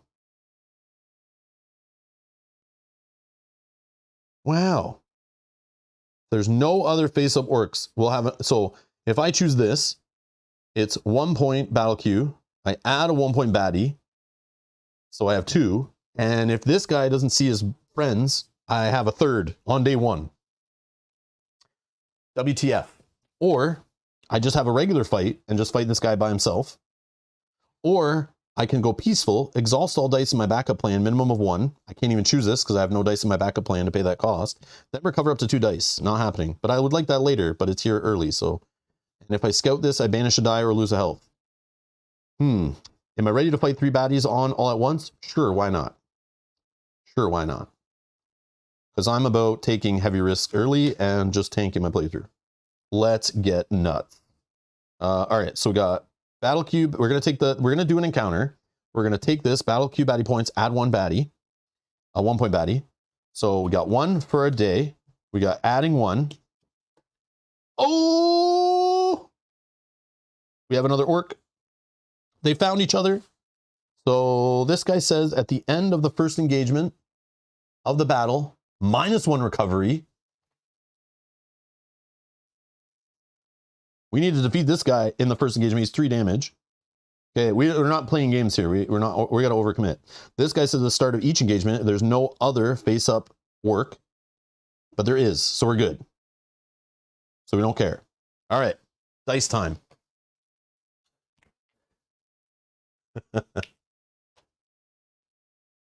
Yeah, it's Jeremy. It's crazy at Gen Con, man. I see people.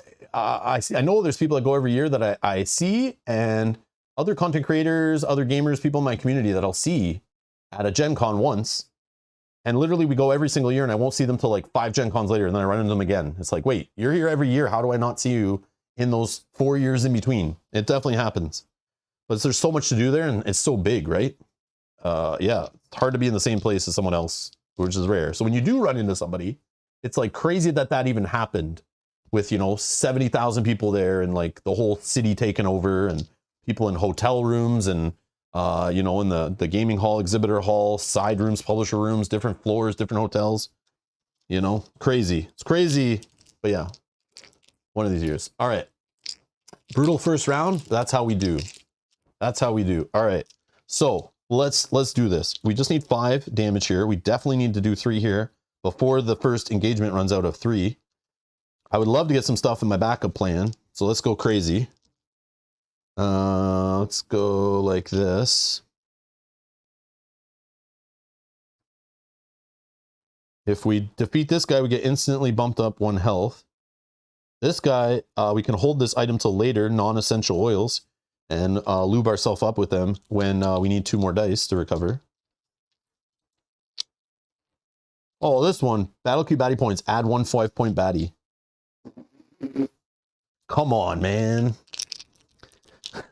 This is rough. Okay, let's do it. I'm going to roll all these because I'm thinking of backup plan too. So if I can roll some misses, that's great. If they're all hits, whatever. Let's not get greedy, everybody. Let's remind me what we're doing here. Oh yeah, and there is, I know you haven't seen it yet today, but there's these crit symbols on the dice that will actually give you 2 damage hits. Yeah, they're on the dice, believe it or not. I know you may not have seen them yet, but they're on there. It would have been nice to have rolled some earlier today. Okay. So this is roll number 1. Well, we're definitely putting this 2 on here. We'll drop a 1 on here. We'll wreck this guy's day. Now, we could just finish it by putting this on here, or we could get greedy to try to get some more stuff in our backup plan, which I feel like is fine to do. Even if we don't defeat this guy, he only deals 1 damage. We have 2 guys here. We block 1 based on our ability. I think we're fine. I may be saying stupid things and missing something, but I think we're okay. All right. Still not a miss on the purple or the blue. And that is roll number 2, right? I don't think yeah, I push it. Greed. I have to. Yeah, the greed's not paying off though. I could not apply it and just let him do his thing. Yeah, I'm gonna let it go. I think we're fine. Unless I'm missing something. No, we're fine. Okay, so exhaust, defeat this guy. Okay, we don't take a damage because of her ability. We recover 2 dice. I'll just recover these. Okay.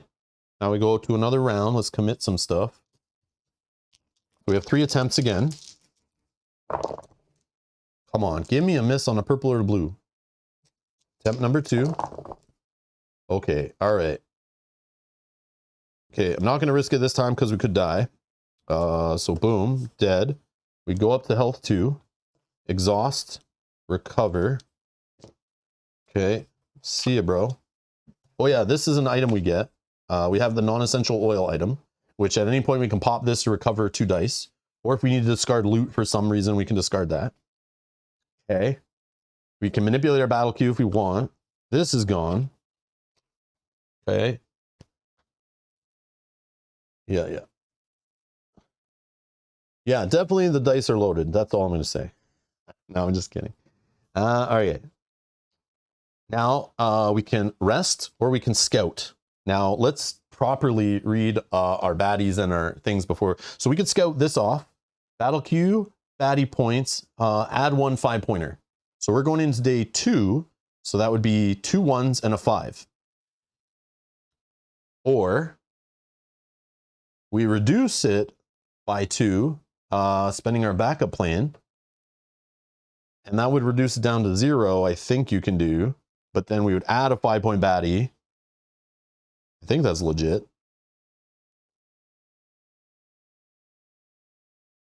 And then we just fight this guy. But this guy is, at the start of each engagement, exhaust all dice slotted in your backup plan.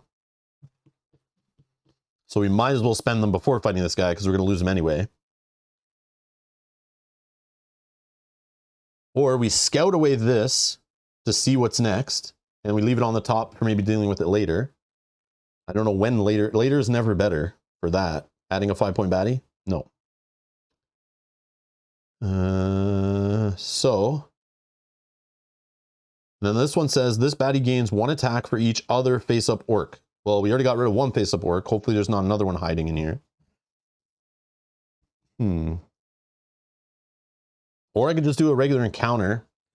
So I don't know if I should scout or heal. That's where we're at, right? I could get 3 health or I scout something away. I like this guy's backup plan. I could exhaust 4 dice to immediately defeat and discard a non-tyrant baddie. That is amazing. Yeah, I'm going to do this one. So I'm going to not scout. I will just rest. Okay.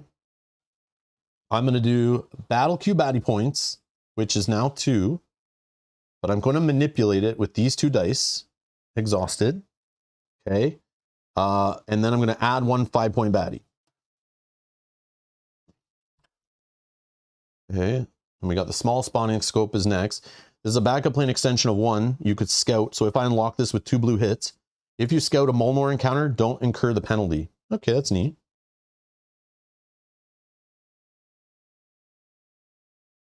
All right. So we need 4 hits on this guy. Start of each engagement, exhaust all the dice in your backup plan. Okay, let's get him. All right. Greed? Whoops, that yellow didn't go in the hole. Okay, but it would have been a miss.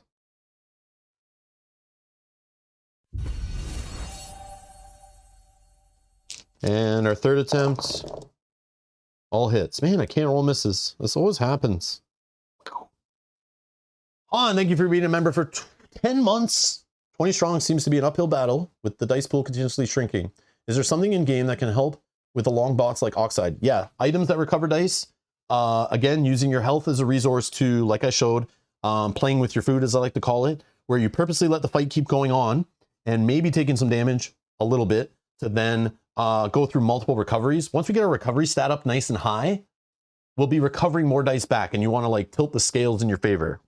So there's many ways to kind of do that. So this stat is super important. We need to get it right up there, up to 6 if we can, because then we can recover more dice each battle, handle bigger amounts of things, hopefully build up some items that'll help us get dice back, or have enough health to be able to survive 2 or 3 encounters in a day to be able to recover, you know, 5, 10, 15 dice or whatever we need to do, right? So you'll see. All right, so exhausted. Yeah, this is bad. I'm in a bad spot, if you'd noticed. I overcommitted, and I didn't get my backup plan stuff going out of it. I could have risked a bit more, but I didn't.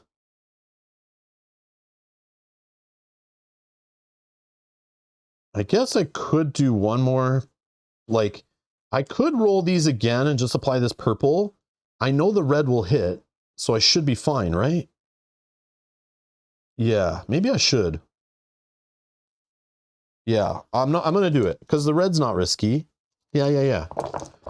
So there we go. So I can put a purple in there. And then, yeah, whatever. This one, sure. Exhausted, defeated, exhaust. I can recover 2 dice. Okay, this guy's defeated. Now we have this ability. It's a backup plan extension. So we can spend 4 dice from our backup plan to immediately discard a non-tyrant baddie. Okay. And we can hold up to 3 items right now. Okay, this is gone. So we got rid of 1 tyrant encounter. So there's only 3 left in here. So he's already an easier fight than if we left all 4 in there. But still probably not easy at all. All right, rest or scout. This guy, the Kobold Lieutenant.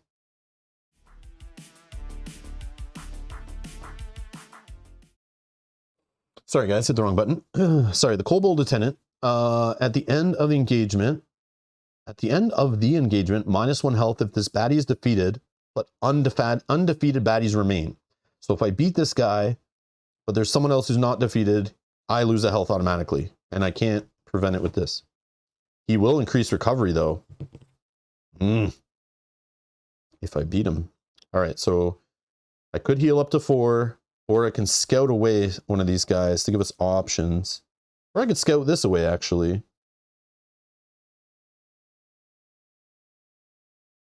But knowing me making the mistakes I'm making today, I probably should just increase my health. So even if I goof up and push my luck too much, I'll have the health that I'll be able to survive.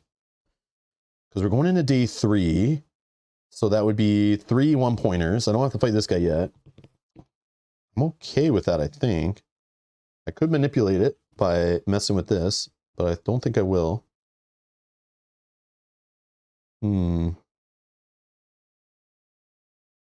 Yeah, I need a better recovery. This is trash. I need a yellow and a blue miss in there. That's what I need. Oh, man.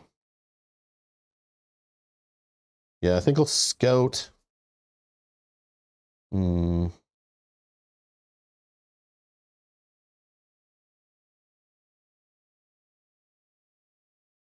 I think... Yeah, I think I'm going to scout this away.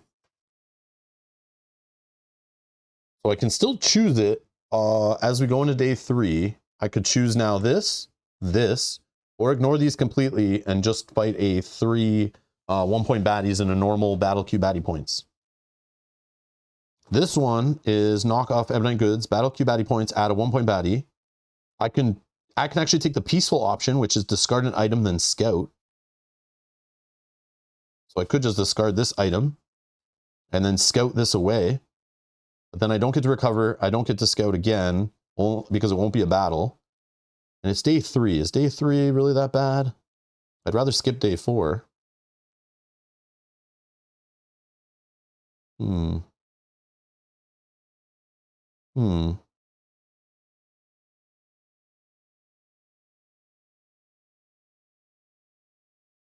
I'm going to just take on a regular fight. Battle cube, baddie points, 3 baddies.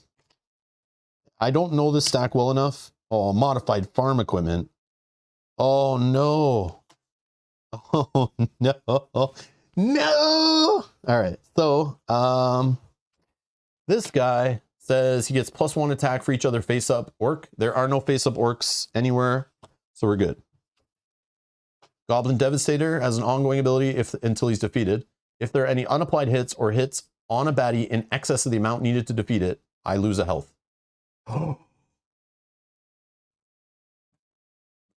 Okay. Place 1 banished die back in your dice pool. Useless. Yeah, what's with these banished dice again? And I get these guys early.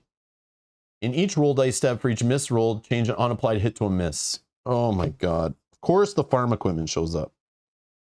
This is the guy you scout. Unless you have all purples and reds.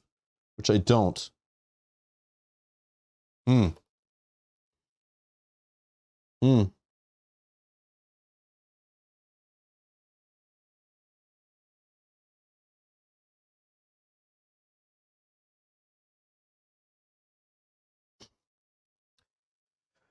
Oh, I have no banished dice. I have no banished dice right now. These are just exhausted. This game, I did have banished dice. Usually I get something that banishes dice. There's like guys that banish the dice you use to defeat them. But if you see them early, that's fine. But I'm going to see them when I don't want them. I wish I saw them first and these guys later, but... Here we go. Attempt 1.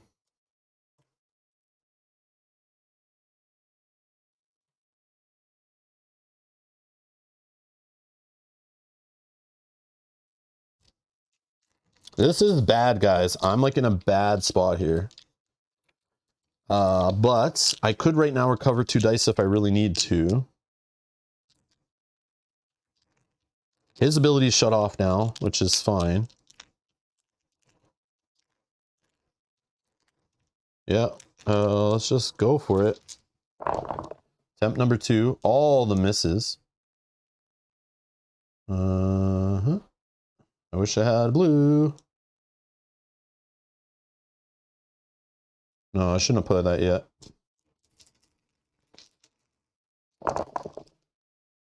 Okay.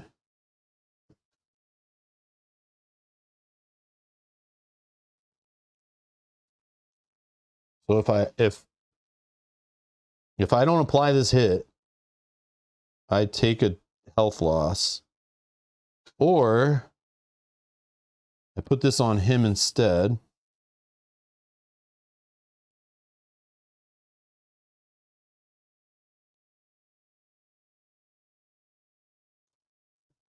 I have one more attempt, right? Or no? This is my last. This is my last, right? I can apply this still, I think.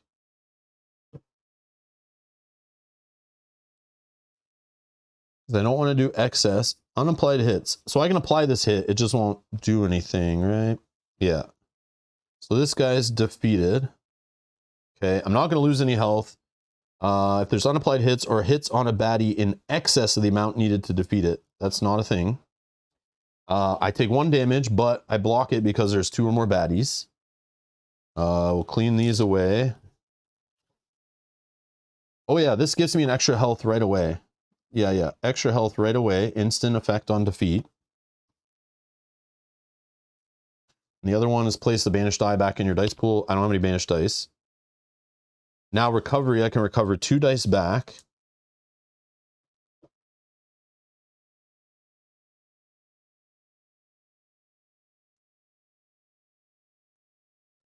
Yeah, this is rough. Oh man, yeah, I definitely overcommitted, and this did not pay off. It sucks. All right, so I'll get these 2 dice back. I will not roll this. I will not roll this purple. Just roll the red. It's no extra. Okay, we defeat him. We recover 2 dice.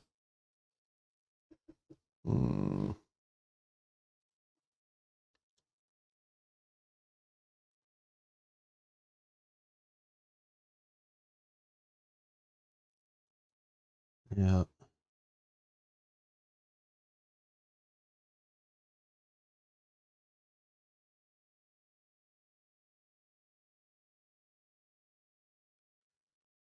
Yeah, okay. All right, we are going to scout.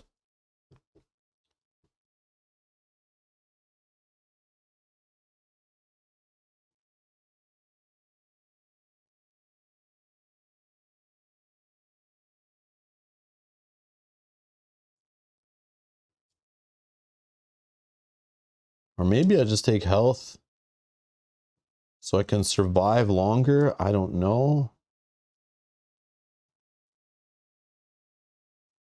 Yeah, I'm going to scout this guy away.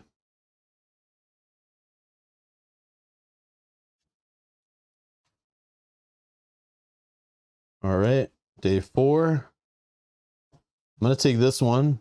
Oh no, it adds a 1 point baddie. It doesn't beef up our thing. How do we want to do this?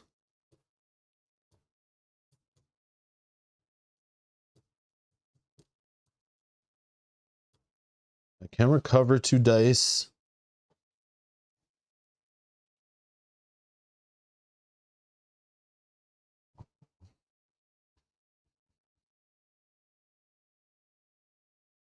So I can spend one of these to increase it to 5 points. Fight this guy. I could take this and add a 1 pointer and then choose.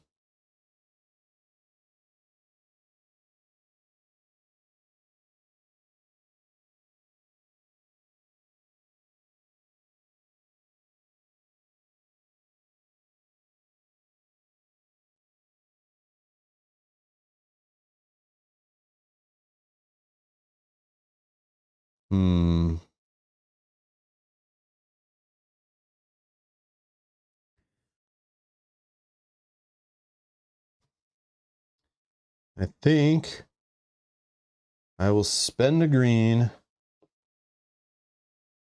No, you know what? Let's spend a purple. And I'll increase it to 5.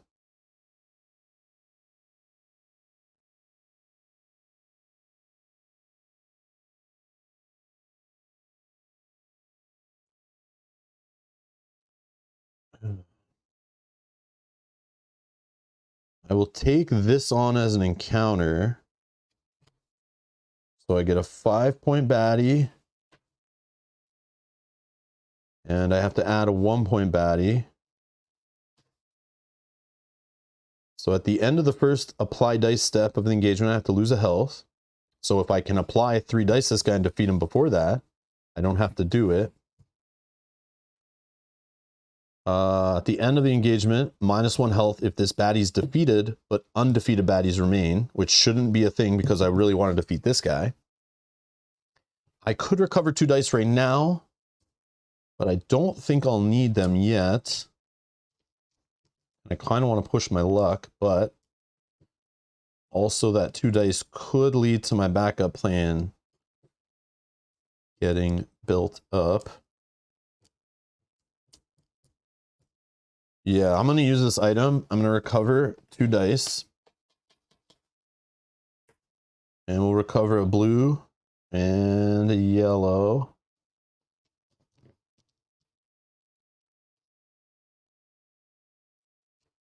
And we're going to roll it all. Let's get them. All right. Let's see here. So I can apply this here.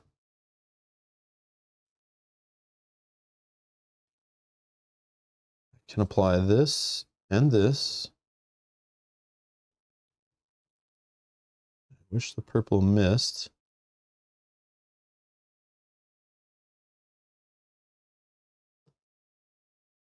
I'll apply that there. We'll kill this guy. I'm not going to apply this one.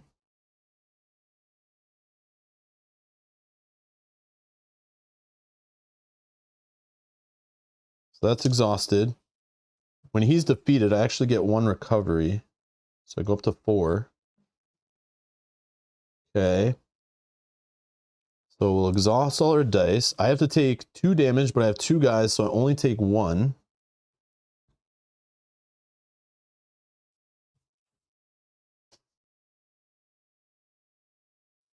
I can recover 2 dice. Let's recover. Yeah, this is a problem. This is a problem. I might be in trouble here. Yeah, maybe that was too risky. Maybe I shouldn't have locked in both of those dice. Yeah, this might be... Yeah. Guys, I'm like in trouble here.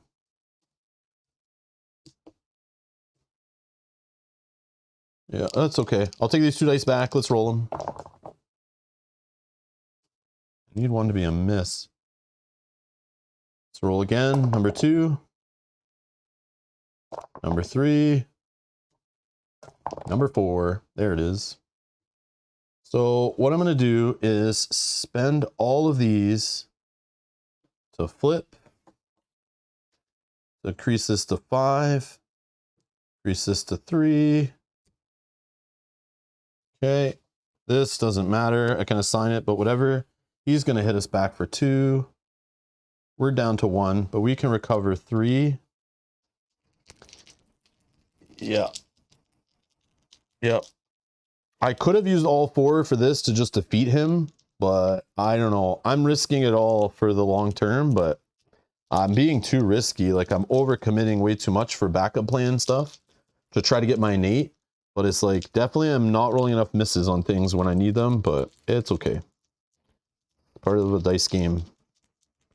Push your luck. Okay, so now we're in a new, we're committing 3. And if we don't get a crit on one of these, we lose in 5 rolls.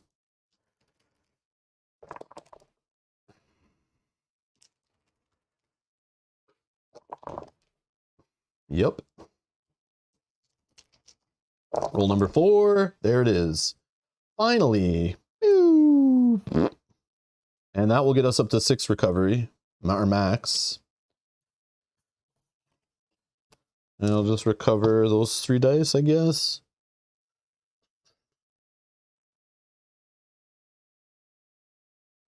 Dice can only be applied to this baddie if there are no other undefeated non-tyrant baddies. Oh god. Okay. That's fine. We're going into day 5. I can fight him by himself. Serenity now. Serenity now. Didn't you have 2 more rerolls to attempt to get... Oh, yeah, that was from before. Yeah. Okay. So I can heal 1, or I can scout something away. I'll just heal 1. My god. Living on the edge. Living on the edge. That's how I play. All right. Can we get out of this hole? That's what I'm hoping for. This stat's on its way up. I just need to find a guy who also buffs that stat, but it doesn't seem to be happening. Or something here that lets me do it, which I've seen before. Okay. So we're going to day 5. If I take the battle, I have to add a 1-point baddie to a 5. This guy says at the end of the first engagement, I reduce my recovery by 1. Wouldn't be the worst thing because we're at 6. Hopefully we have other ways to beef it up again later. So it'd be okay losing like 1. It does allow me to recover 1 die as soon as I defeat him. He's only 2. This guy says dice can only be applied to this guy if there are no other undefeated non-tyrant baddies. So I'd have to defeat this guy before I can put dice on this guy. It's only 5 total, but I think I shouldn't risk that right now. If I defeat him, I wouldn't take damage from him, but I can't defeat him until I defeat him. This guy's a possibility because I don't have any bad dice. In each roll dice step, if at least 1 miss was rolled, either change an unapplied hit to a miss or return a die that is applied to an undefeated baddie to the dice pool. He's just kind of chilling there as an option, I guess. Or I just do a regular fight, 5. I take this. Or I do peaceful option of dangerous darts. I have many choices, which I like. I love when I have all these choices. Peaceful option is roll any number of dice from your dice pool and attempt to roll damage greater than 6 minus recovery. 6 minus 6 is 0. I just have to roll 1. If you succeed, +1 recovery, which I'm already maxed, so I wouldn't get that. If I fail, I lose a health. And you may slot misses into your backup plan. Exhaust all other dice rolled. I could also just take this. But I like day 5. I want to use day 5 to just fight 1 guy. Or a smaller amount of guys.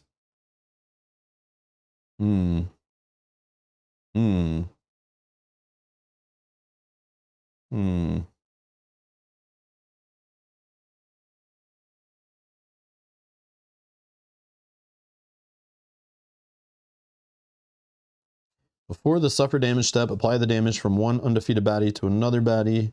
If this would defeat it, the damaging baddie still deals you damage as well. Need to get my health up for that. All right. Let's just play it a little safe. I'm just going to take a regular encounter and do a 5-point baddie.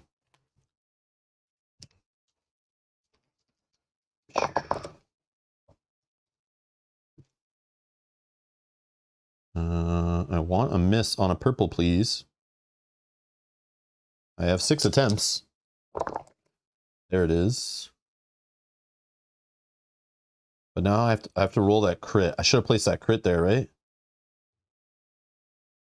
Yeah, I got greedy. Maybe I shouldn't put that there. Yeah, I should have placed that crit. What was I thinking? Oh, guys, I'm making sloppy mistakes. Sloppy.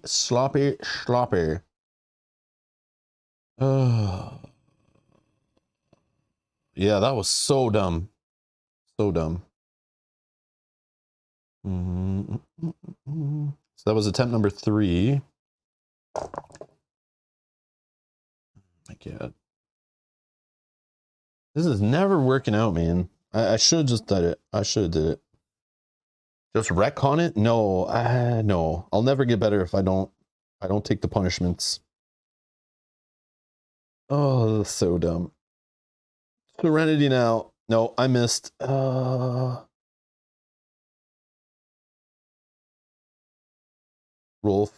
4. Roll 5. Yeah, we're not going to push it to 6. We have 2 items. Recover 3 dice. Back where we started. Can't believe I couldn't even get... Yeah, I should have definitely stuck that purple in there. and just kept rolling those. And I should have locked the other one in. Should have locked it in. We would have been fine.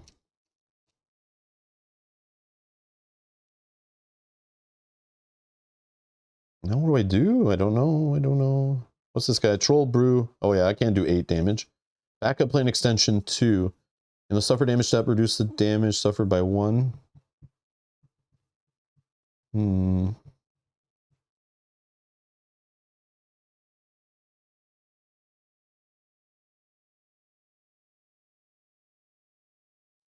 Well, I think I scout, but I probably should heal.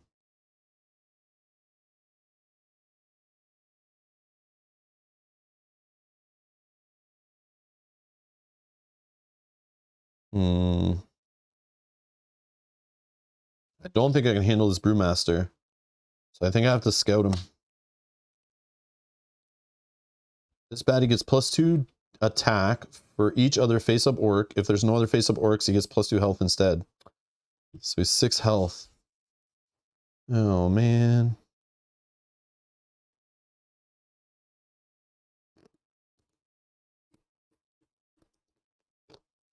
Day 6. Yeah, I don't know how I'm getting to day 11, guys. This is rough. It's not working out. Okay. So day 6, I could just take a 5 and a 1. Or I can take a 5, a 1, and a 1 with the dangerous darts. I can just take this to my inventory, and we go on to day 7, but I don't get to recover or scout. I could take the peaceful option here. I need this guy defeated.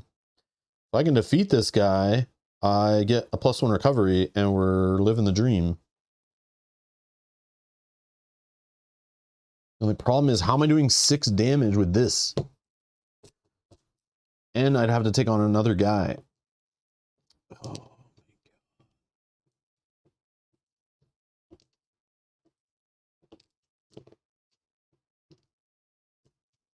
Yeah, how? How am I doing that? I can't even tank his hit for 1 round, or I'm dead. Yeah, I don't know, guys. I don't know. I'm kind of locked here. I don't know. I don't know what to do. Items don't help me.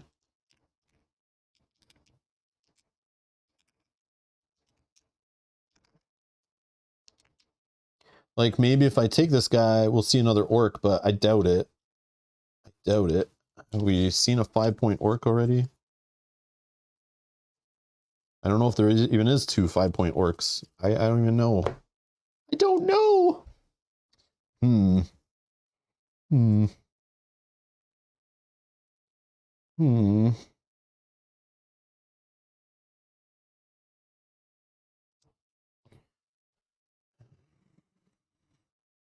Yeah, I wish, I wish I had a backup plan to reduce this, but I don't.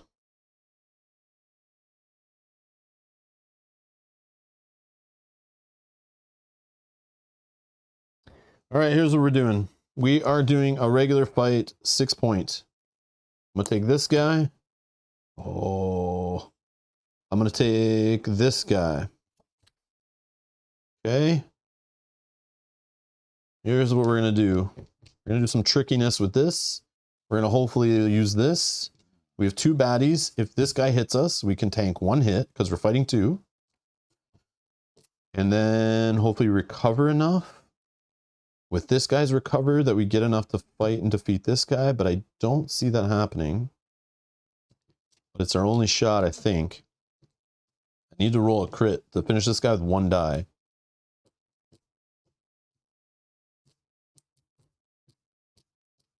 There's no other orc showing, so he's a 6 health. How do I get the 6 health?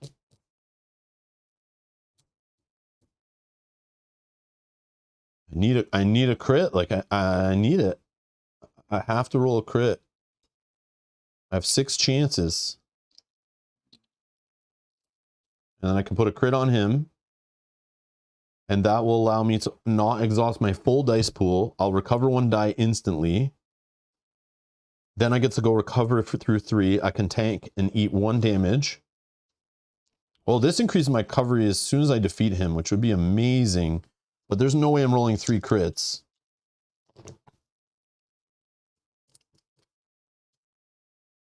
Like, I need to come out of this with more dice than I went in with. Okay, we got recovery options coming, guys. We just have to get through them.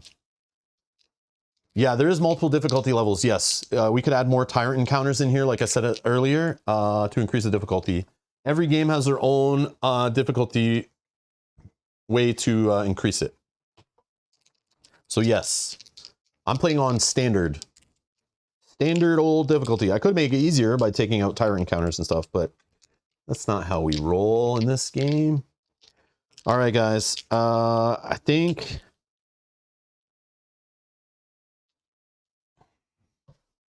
I go like this. 1, 2, 3, 4, 5.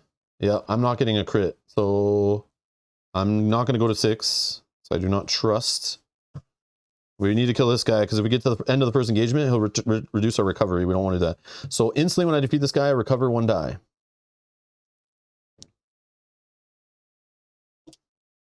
I'll take, sorry, I'll take only 1 health loss. Back down to our starting 1. This guy's gone. Okay, I get to recover 3 dice here now. And we need crits, man. I need 6 damage. I literally cannot win unless these dice start rolling. I need effing crits on this mother effing dice tower. Serenity now. All right, let's do it. Here we go. All in.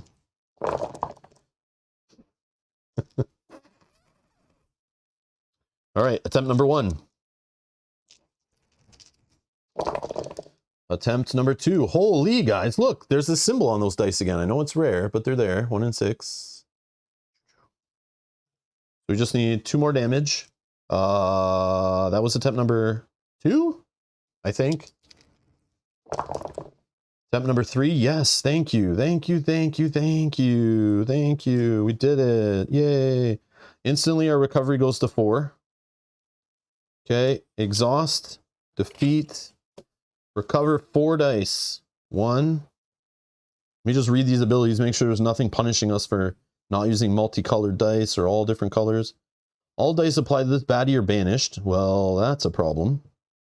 At the start of each engagement, roll and exhaust a die from your dice pool. If your roll is a miss, lose a health. If there are any misses in the active area, banish one of them. Oh, here's the banished guys that have shown up. They've shown up after we lost the effects to get banished dice back, of course.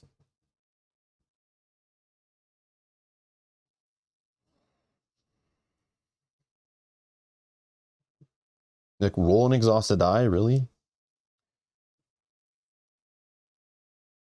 We're going into day 7. Day 7.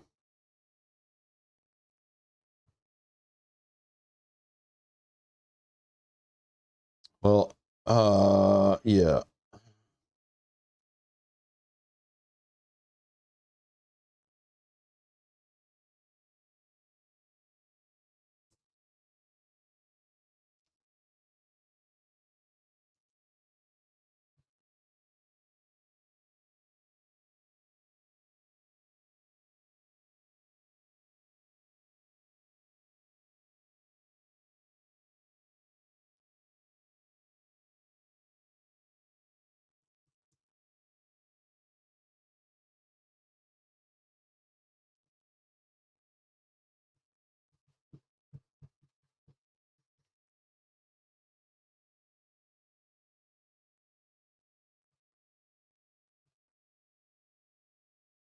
I don't know, guys. Banishing dice sucks. I don't know. I'm thinking of just taking my best dice. But if I apply it to him at banish, this guy roll. Banish, miss. What is going on here? All right, so we'll recover 1. Yeah.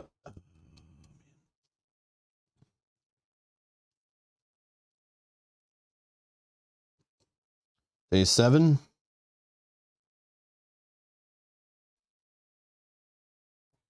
Day 7.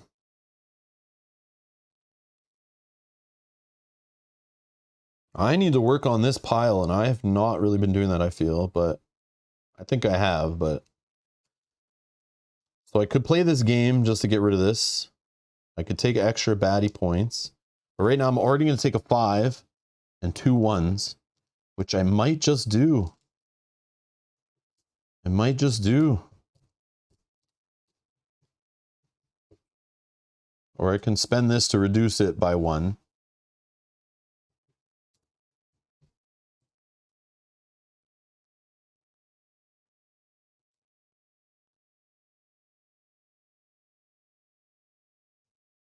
Yeah, I'm just going to take the regular 7.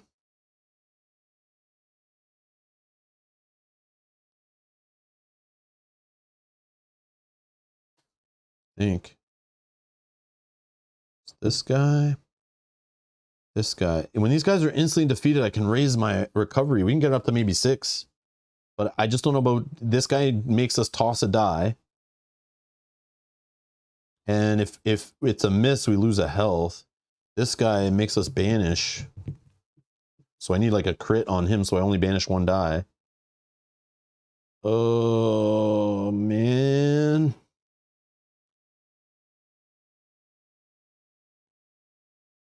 I need dice back in my pool, though.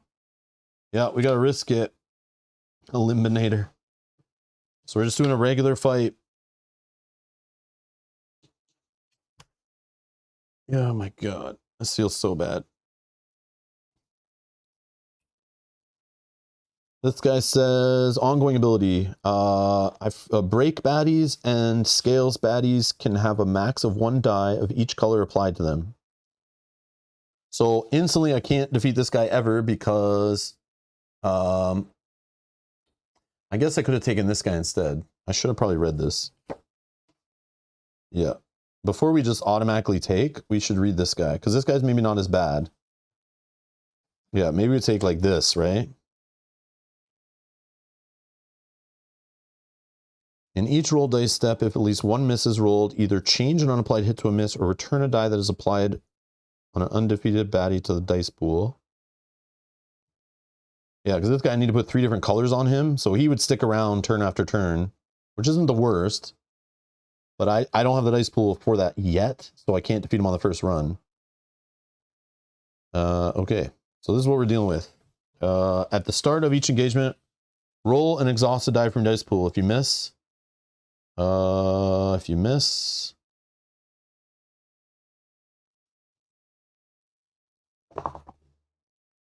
course it's a freaking crit.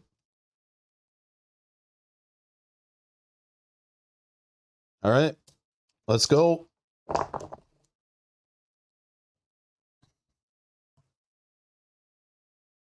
Instant recovery to 5. Boom.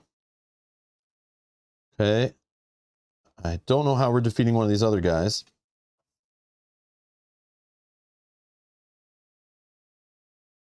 I have to get like super lucky. I should have used this to reduce the queue. That's what I should have done, but oh well. Roll number 2. Oh, I didn't change a hit to a miss. Yeah, that still happens. So this becomes a miss. 3?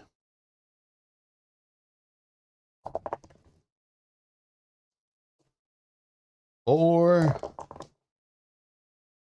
5, and we're dead. Yeah, oh, we're dead. Yeah, yeah, I should reduce it. Yeah, that's it. I'm good. Not with it, guys. I'm not. I'm pushing it too hard. Pushing it too hard. Too risky. So, suffer damage. I take 2. 3. She prevents 1 of it, so I'm dead. Or I take it and I would die anyway to defeat somebody else, but that's not going to work. Yeah. Yeah.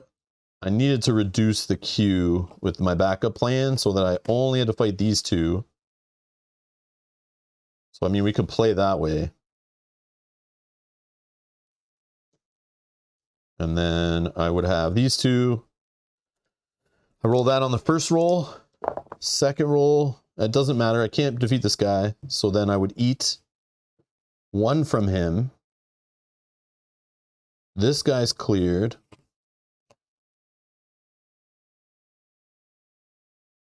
Exhausted, exhausted. Recovery of 5. 1, 2, 3, 4. And I don't banish anything because I didn't have misses there, right? I stopped when I had 2 hits. Yeah, we'll just do this. And then we just roll all these. But that's like not getting us ahead, right? Oh yeah, but he will increase our recovery to 6 if we defeat him. All right. Drop that out. Okay.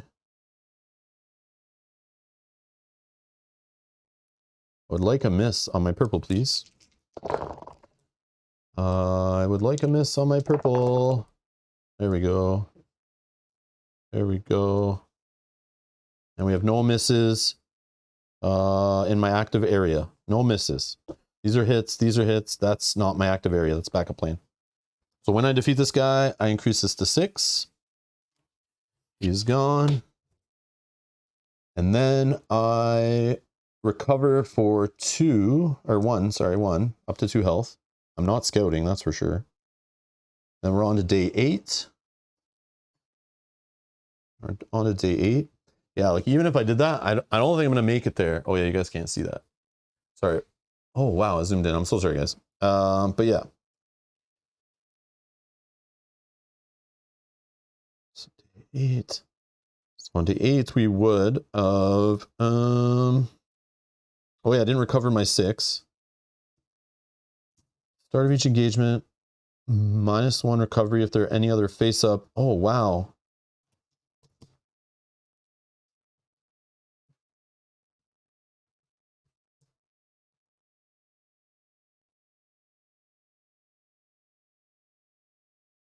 Now, face up, is it just on the stacks or is it also in the active? Where's face up? Face up. Does it count your active guys in the fight too? Probably, right? Face up. Face up. Face up. I know it mentions it in here. Face up. Some cards will refer to face up baddies. This includes all undefeated baddies in the active area as well as baddies on the stacks. Oh, okay, okay. So this guy here says, at the start of each engagement, -1 recovery if there are any other face-up break guys. Ooh. Ooh. It sucks. All right. So, I'm just thinking of recovering, and if this guy's here, that gives them a max of 1 color of each die can be applied. I should probably take some other colors.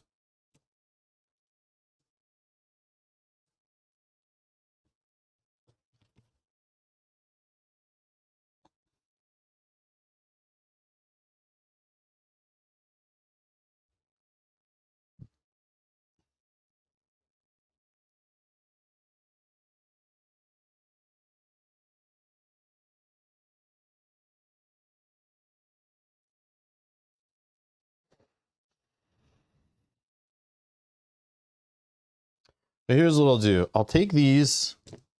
I don't know better. And then what we'll do on day 8, we're going to just try this.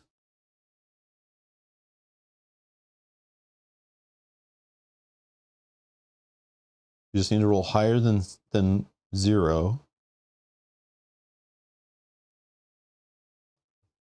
Yeah, I'll roll this. So I'm taking the peaceful option here. We're successful. This is gone. Okay, day 9. We don't get to scout or rest. I need Tyrant encounters, man. I've only defeated 1.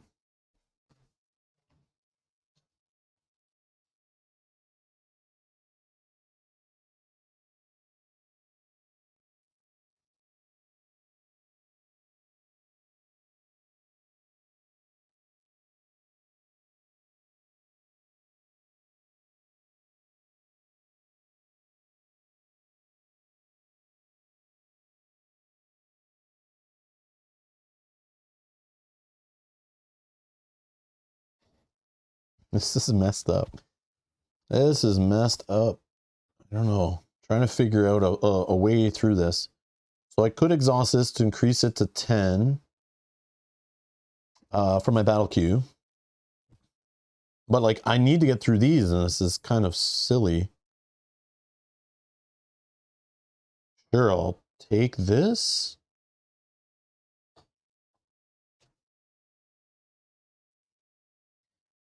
Day 10? Like, I'm getting nowhere here. This is silly. Oh, look, we found a Tyrant encounter. Oh, man.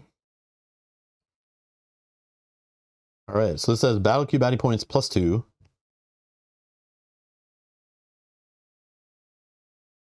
Yeah, which is 12. So 2 5-pointers. I don't see how that's a thing. I don't see how that's a thing. But like, I need to deal with this, right?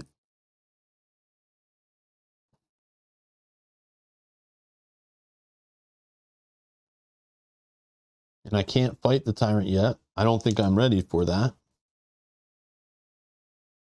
Oh.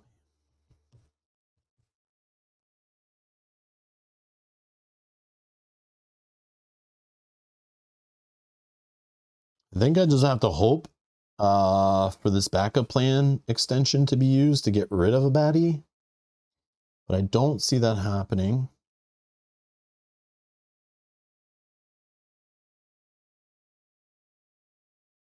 With these guys out together, this is tough. This guy's going to reduce my recovery, but he raises it, so it's not that bad, actually. Yeah, I'm just going to go YOLO. I'll spend this to reduce the battle queue. I'm going to take this. So it's battle points 12, -1, down to 11.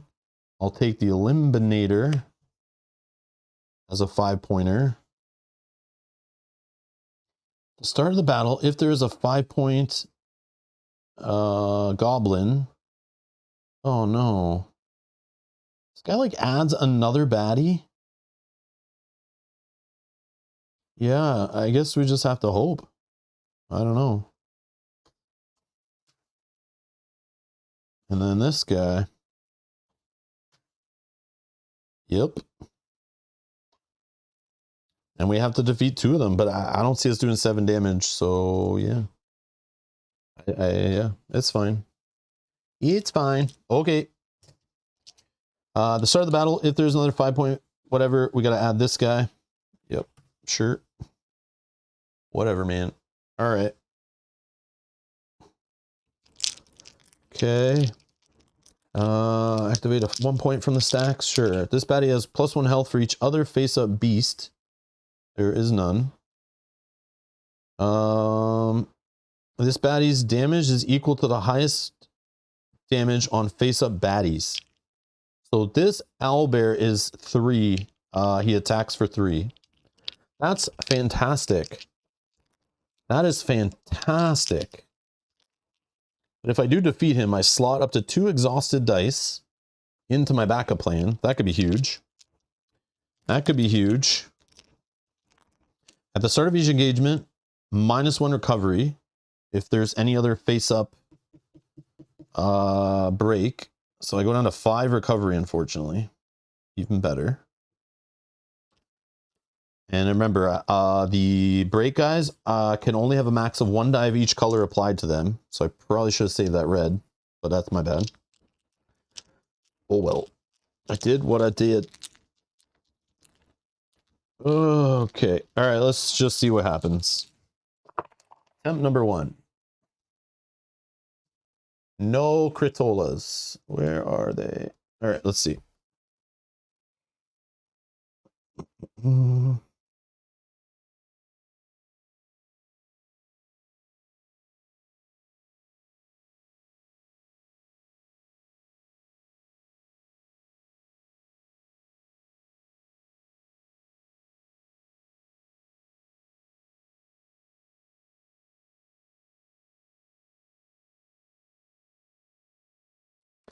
Technically, I have 1 of each color if I want to defeat this guy. But then I don't know how I'm ever defeating this guy.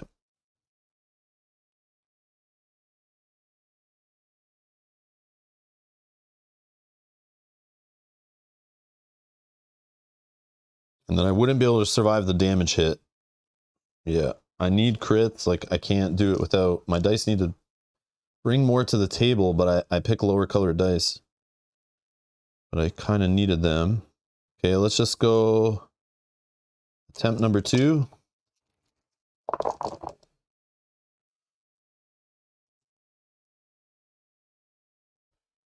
Okay, here's what we do. Here's what we do. I slot these 2 in here. Okay. That was only roll number 2. I'm going to go for roll number 3. Yes, yes, yes, yes. Okay. So what I'm going to do is slam this blue.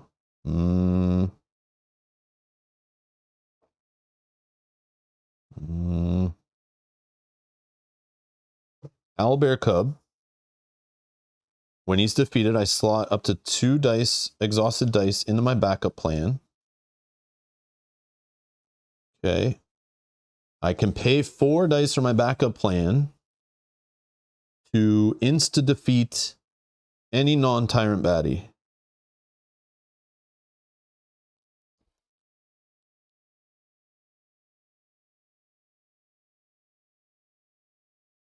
I just don't know which one. Probably this one.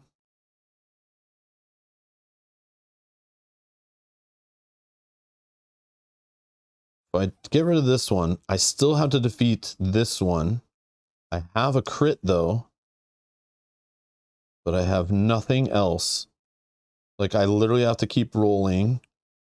I don't even know what attempt this is. Oh, no, I can defeat this guy. No, they're not different colors. Oh, okay, hold on, hold on. This way, this way. This way. Yeah, I see the puzzle. All right, I think we got it-ish.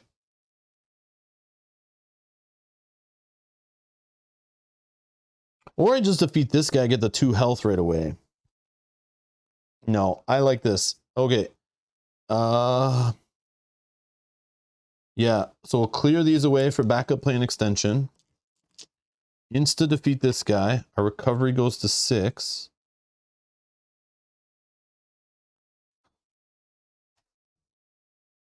Okay.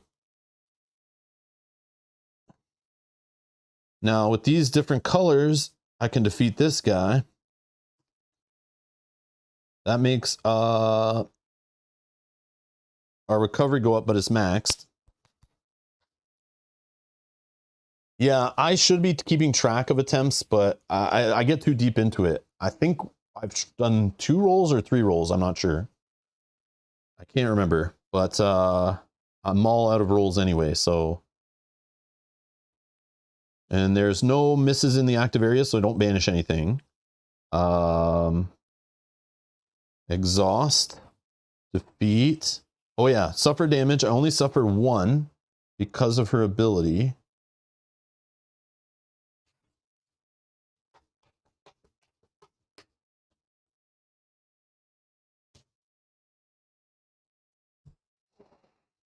Recover 6 dice.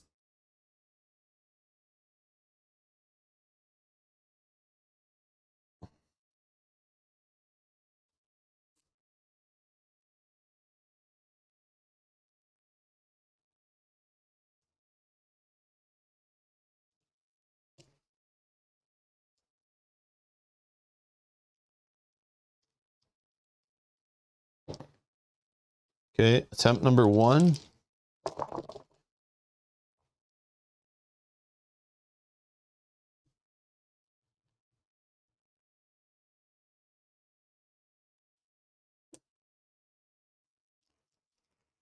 Attempt number 2.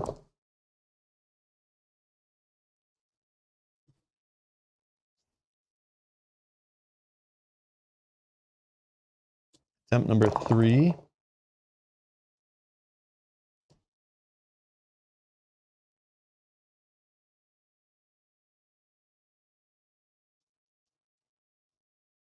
Attempt number 4. Thank you. Boom. There's no misses in the active area. I instantly get 2 health from defeating him. Clear him out. Clear it out.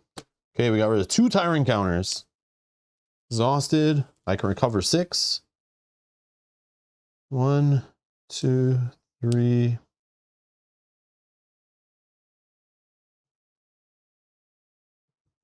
We're going into day 11, right? Probably just fight the Tyrant, right? Plus, like, I don't know, my recovery here is kind of stinky.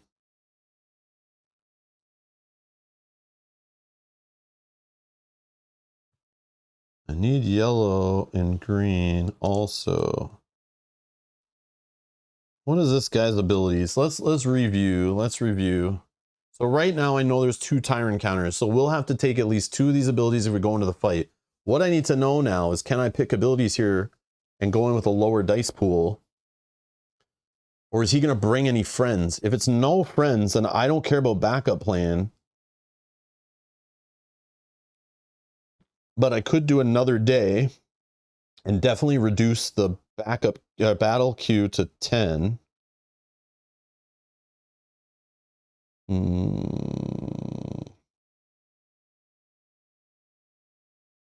So I could give him a max of 5 dice committed each engagement. That's not bad. I'm low on dice, right? I'll be low on dice anyway.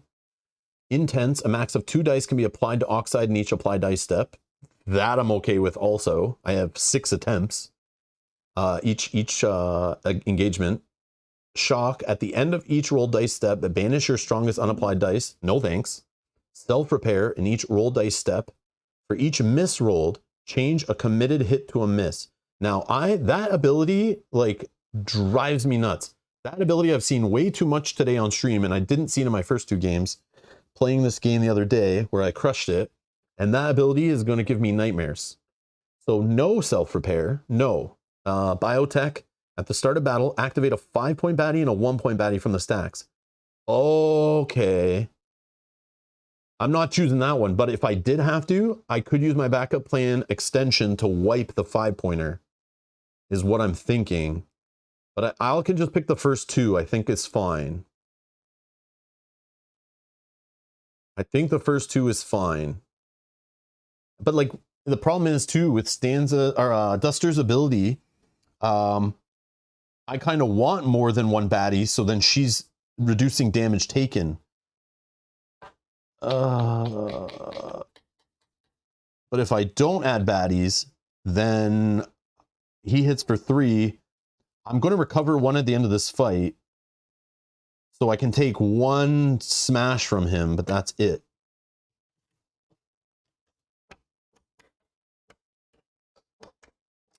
So if this is what we're doing, or I just don't go to the fight yet, and I try another day, but the Scorpion tells me it looks like we're losing some health probably. Each time you use your backup plan, -2. So I wouldn't use my backup plan in the fight against this guy, I don't think. Because I would use it to reduce, I would use it before to reduce the Q. So I'm taking 2 5-pointers. But I can't take this guy, he's way too much health. I would take this guy and probably whatever's behind him, right? I also could take this. Battle cube baddie points, add one. No. Oh, I could do this. Select a discarded Tyrant encounter at random. Place it on the bottom of the encounter. Oh, no. No, I don't want to do that. No, because I would add more Tyrant encounters to here, and I can't do that. So I'm stuck here. I don't think I do this. I could take this to go to day 12, but that doesn't make sense either. I'm not even like using this. But I still don't know what dice to recover. It all depends on what I'm doing here. All depends on what I'm doing here. Am I doing another day and fighting? Probably not. So I don't need to fill up my backup plan. I wish I didn't lock these in. That sucks. But maybe I get those out by doing another fight. I take those as my 6.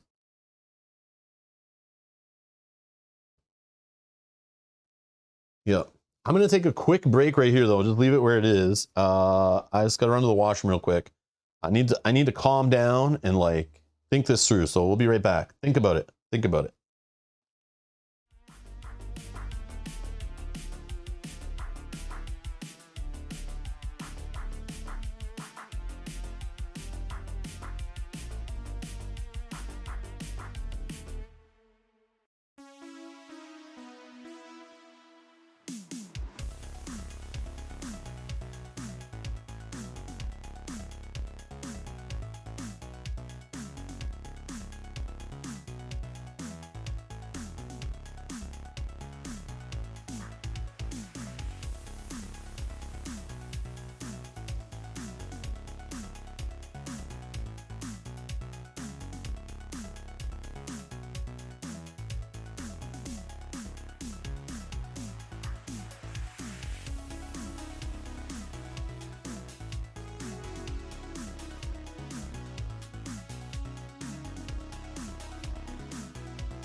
All right, we're back.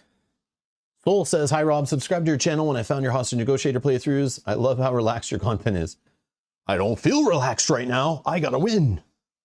But I appreciate that. The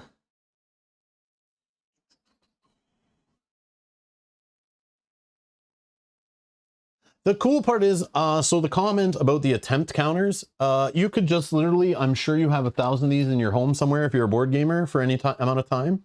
But you just can use the regular D6. Just throw one in your box and you can track your attempts with that. Because you can only ever have up to 6 attempts, right? So a simple D6 tracks that. I should probably be using this because I get distracted a lot at what attempt I'm on, especially if I'm like reading chat and like trying to deduce cards and I'm thinking 3 turns ahead and all that stuff. But yeah, I should use the die to track it because I'm forgetful. But it also helps if you walk away for a minute, you know, answer a call, you know, message somebody, you know, you're replying to a text or something. Yeah, simple solve with this. But yeah, like I see RV mentioned, supposedly during the crowdfunding, someone said this last stream, supposedly during the crowdfunding campaign for this game, they wanted to keep it very minimal to kind of get the game done quickly and out fast or something like that. Keep costs down or something for, I don't know why. But they went simple. Like, I don't think there's like I go to their store and all you can buy is these 3 boxes. I expected them to have like a play mat with the spaces all on them for the setup, you know, like kind of like the Too Many Bones ones. I expected it to be like a, you know, a nice little solo neoprene mat that we could play 20 strong on, but I'm sure that'll be in the next campaign. But the first one, I guess they want to keep it simple, which I would definitely have bought that mat to play on for sure. But again, I wouldn't have had it by now, so who knows. But anyways, it's the only thing I wish it had. Just because like a game that has multiple little spots for everything, I know each game has different spots, which doesn't really work. So maybe that maybe is a bad idea, because then you need like a mat for each one. But you know, kind of like the hostage negotiator mats or the final girl mat, you know, those kind of mats. But again, think in those games too, there's lots of like different spots that don't get used every game.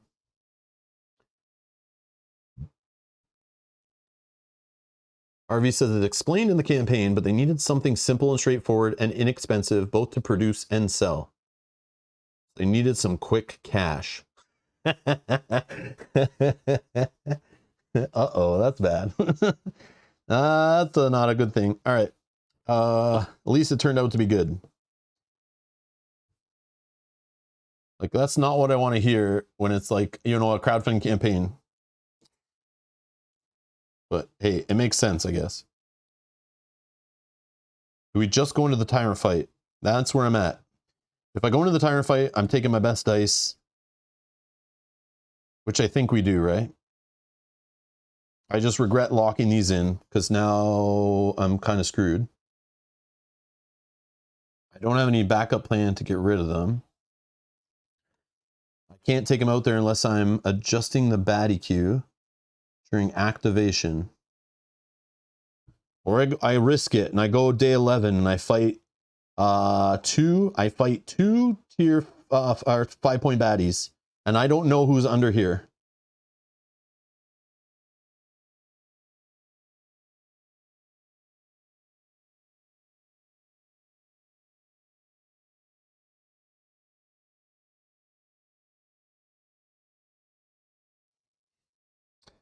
Risky.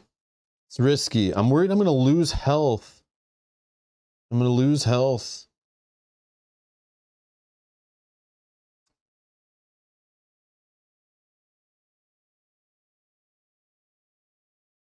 Okay. RV says they lost a fortune on various production issues and they want to get new people. Okay, that I understand. Making a small entry-level game that pulls them into the different IPs, genius. Because not every like, I showed too many bones to a lot of people, and some people are just, they go look at the price tag and they're like, well, it's expensive, and shipping, depending what country you're in and which campaign you're looking at, shipping could be crazy. So yeah, it's a big investment and you're not sure if you even like it, you know? So I guess this is a nice cheap way to like try out their game design philosophies and stuff. That's not bad. That's a good thing. I can get behind that.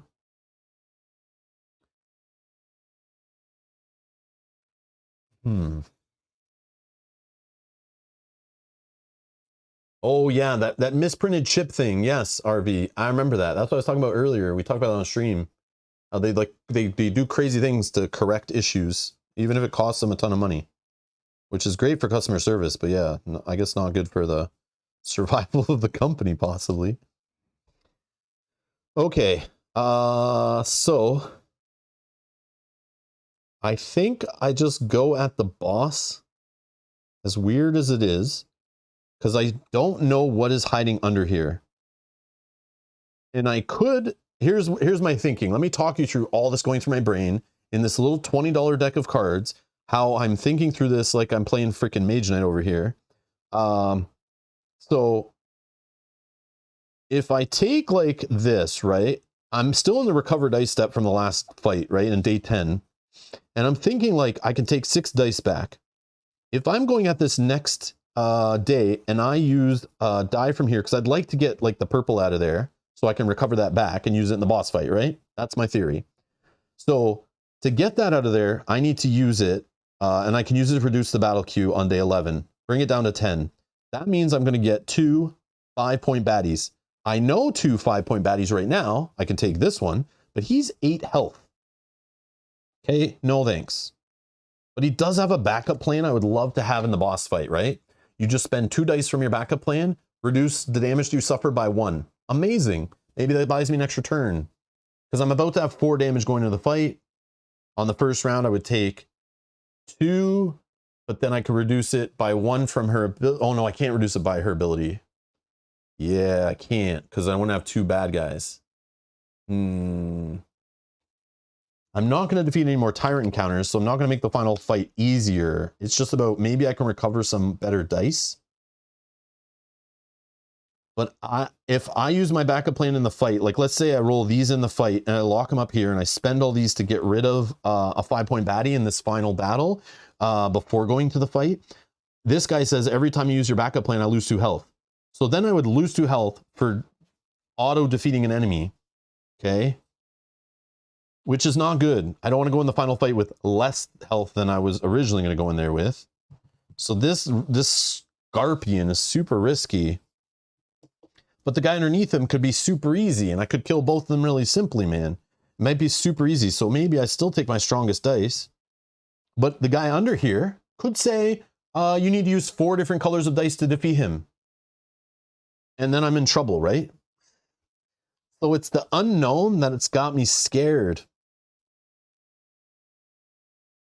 But I could scout. Instead of taking a 4th health, I could scout this guy over, and then we see what's there. And then we could decide to go to the boss.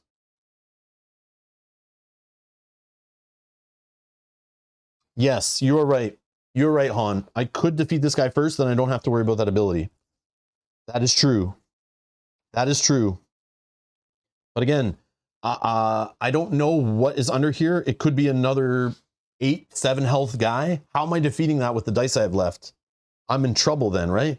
I'm going to have that guy smashing me. If he deals 3 damage, I'm in trouble. I'm in trouble.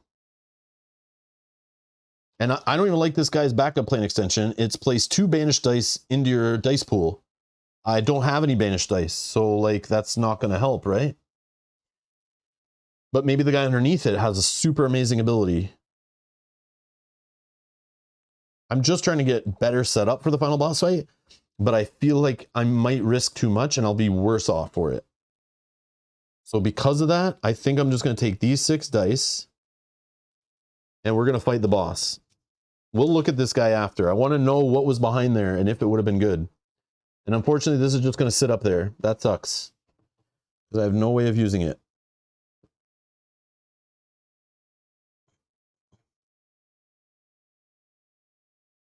I do have this though. But again, I'm trying not to take damage. But the bananas. Before the suffer damage step, apply the damage of 1 undefeated baddie to another baddie if this would defeat it. But I still have to take damage from it, right? So I could use that trick to help me defeat another, but that's only when you have like high health, and I've been struggling, right? I started with Duster with 1 health. These kind of abilities are super hard to use unless I didn't need to scout so much during the playthrough, because then I would have just been able to rest and rest and rest, get up to like high health, and then I can use tricks like that all day, right? Or even her backup, or her innate, sorry, her innate. But I've been afraid to use her innate, the second part of it, on her innate +1, because I don't have enough health, because I scouted too much. You can't really scout with Duster. You have to use like other effects to scout, like this. And when I played the first few times, I just rested a ton, got high health, and I was able to scout off these kind of abilities. But these abilities showed up after I was already like out of dice. So that was not good. Not good at all. All right, so let's just go to the boss fight. Day 11. Oh yeah, so I'm going to take a health so that I can survive at least 1 round against this guy. Day 11. Okay.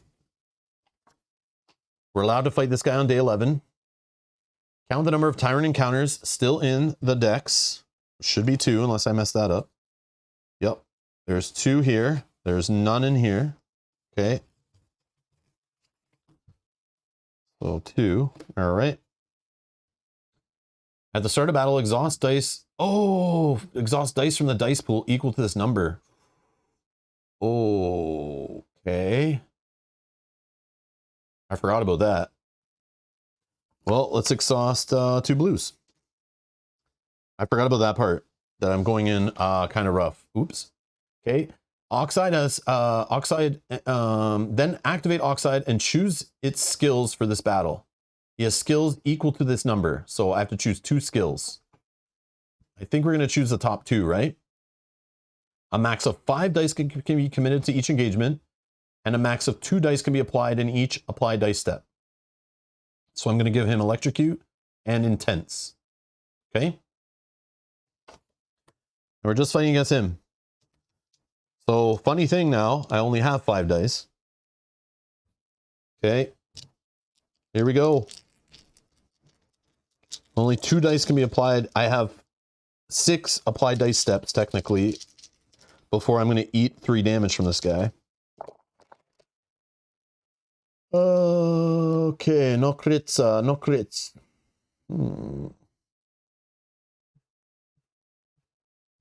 I mean, I can go again. Yeah, let's go again. Oops. There we are. 2 dice, right? There's 4. 4 damage out of 8. Yes, yes. Okay, this is roll number 3. Attempt number 3, right?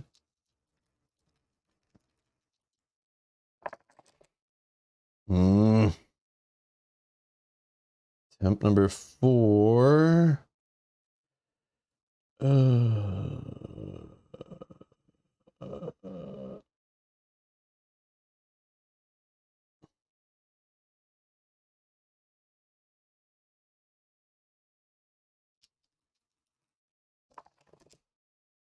Oh, cock die, cock die.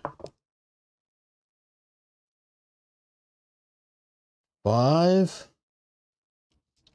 Yeah, this is not. No, come on.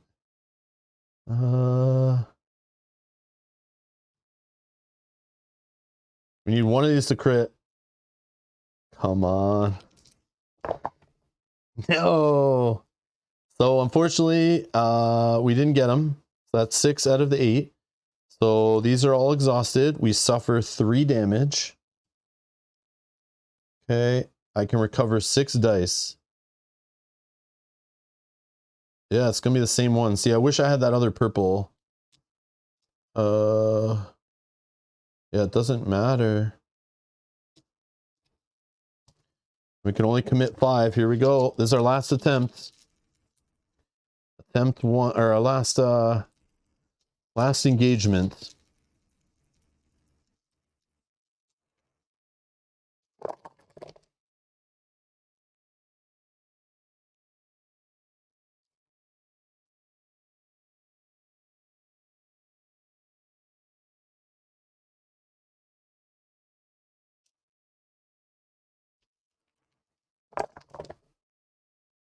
Oh my god, we did it.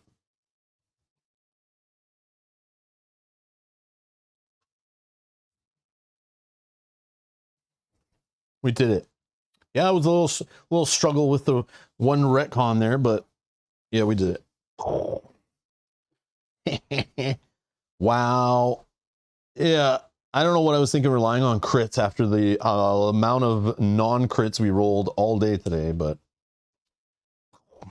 got him. Got him. Yeah. Oh, man. Okay, what would have happened? What would have happened? Hold on, let's see. We're replaying day 11. Let's pretend. Let's roll back. I want to see. Okay, what was on the top here? There was this one. Okay. Day 11. Let's rewind. What could have happened at that pivotal decision point? I was recovering 6 dice. I would have been up to 4 health at the end of that day. End of day 10, right? So day 11, let's do the other way where we go like this. Okay, we recover these 6. And then we go to day 11. I spend this one to put it down to 10 battle points. Battle cube battle points, whatever. I take 2 tenors. Let's see, what do we have here? We got an Orc Rager. This baddie gains +1 attack for each other face-up orc. There is another face-up orc. Oh no. Okay, so he has 3 attack. Backup plan extension, recover up to 8 dice. Oh man, imagine. Imagine I did that before the final boss fight. Okay, and then we have the Scorpion. Each time you use your backup plan, -2 health. Okay.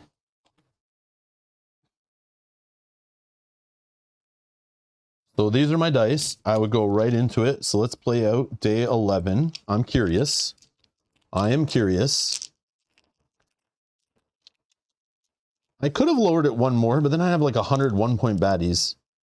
That is not good. But that blue is forever there, I think. Well, unless I can get a backup plan extension going. All right, so let's see what happens. So if I can defeat this guy first, I can shut off the -2 health thing. But this guy hits for 3 damage. Like, I can't let that happen. I can't let that happen. But he's only 3 health. All right, what happens here?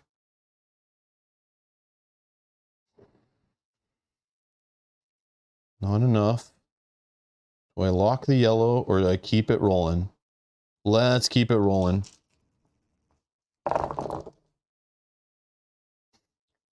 Holy Mrs. Batman.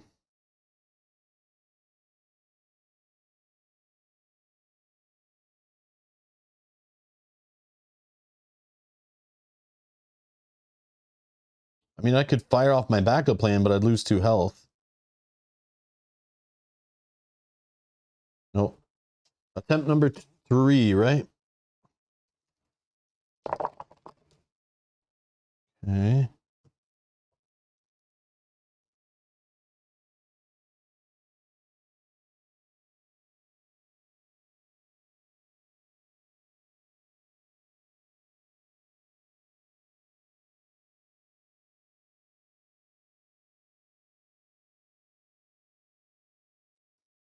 Attempt number 4.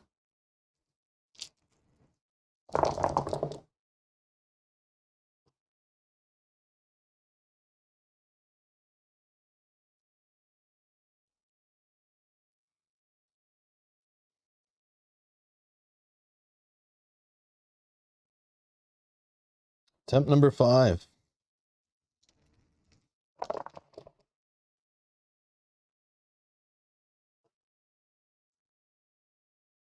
Let's put this here.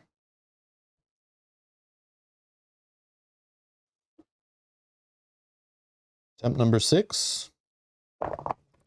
There it is. Finally, what I'm looking for. All right.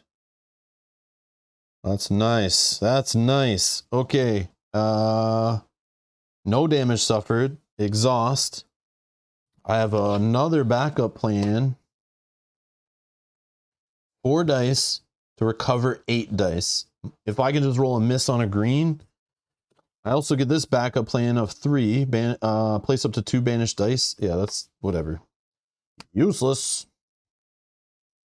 Useless. Let's do it like this. Do it like that. So these are scout. These are items. I don't know. Maybe I do my items like this. All of my items. I can have up to 6. 1, 2, 3, 4, 5. Nice. Okay. All right. So this was the better play, I think. Recovery of 6. 6 dice. We want a green in there, so some greens are coming along for the ride. Okay. Red. Purples.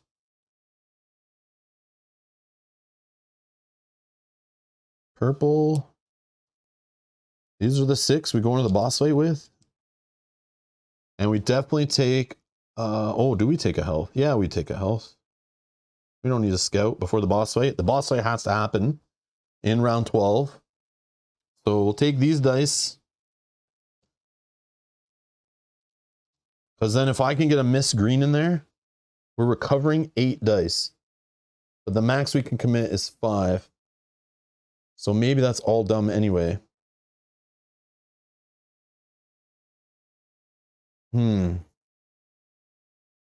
But do we choose, in this path, do we choose another ability?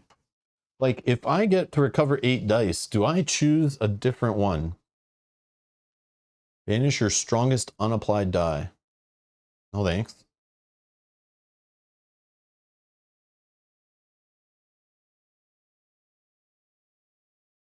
Like, electrocute is still constraining us.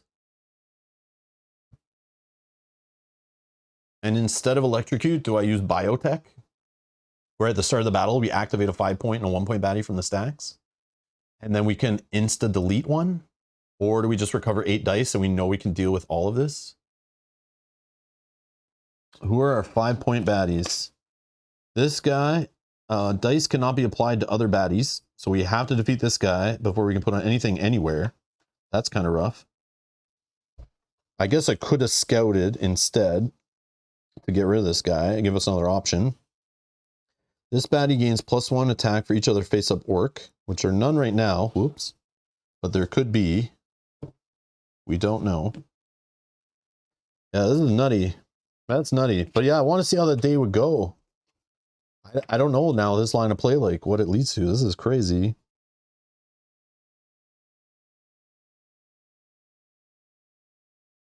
Because we can't take electrocute. If he's restricting us to 5 dice, then this recover 8 dice doesn't mean anything.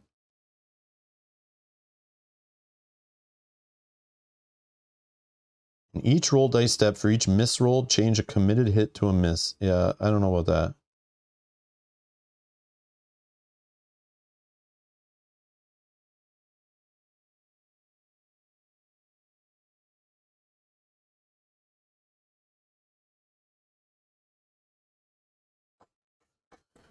Yeah, I don't know. Yeah, I don't know what we do here anyway. I don't know. I don't like this guy. So I think what I do is instead of taking a health, I scout.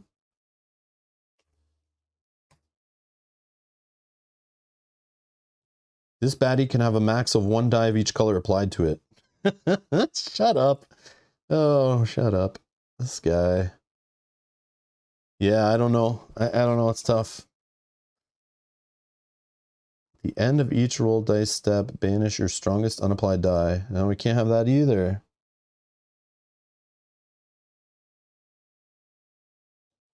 Yeah, this game is nuts. It's nuts. This guy is nuts. And this whole thing is nuts. This too much craziness. I love it though. Too much though. It's like so many crazy decisions and so much unknown information and risk based on the dice luck. Yeah, it feels like too many bones. Man, that's what it's supposed to do.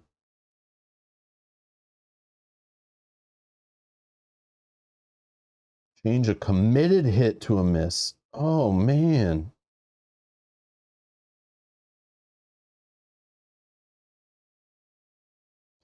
Oh, yeah, the other thing is I don't need to defeat these guys. I just still need to defeat the baddie, or the tyrant, right?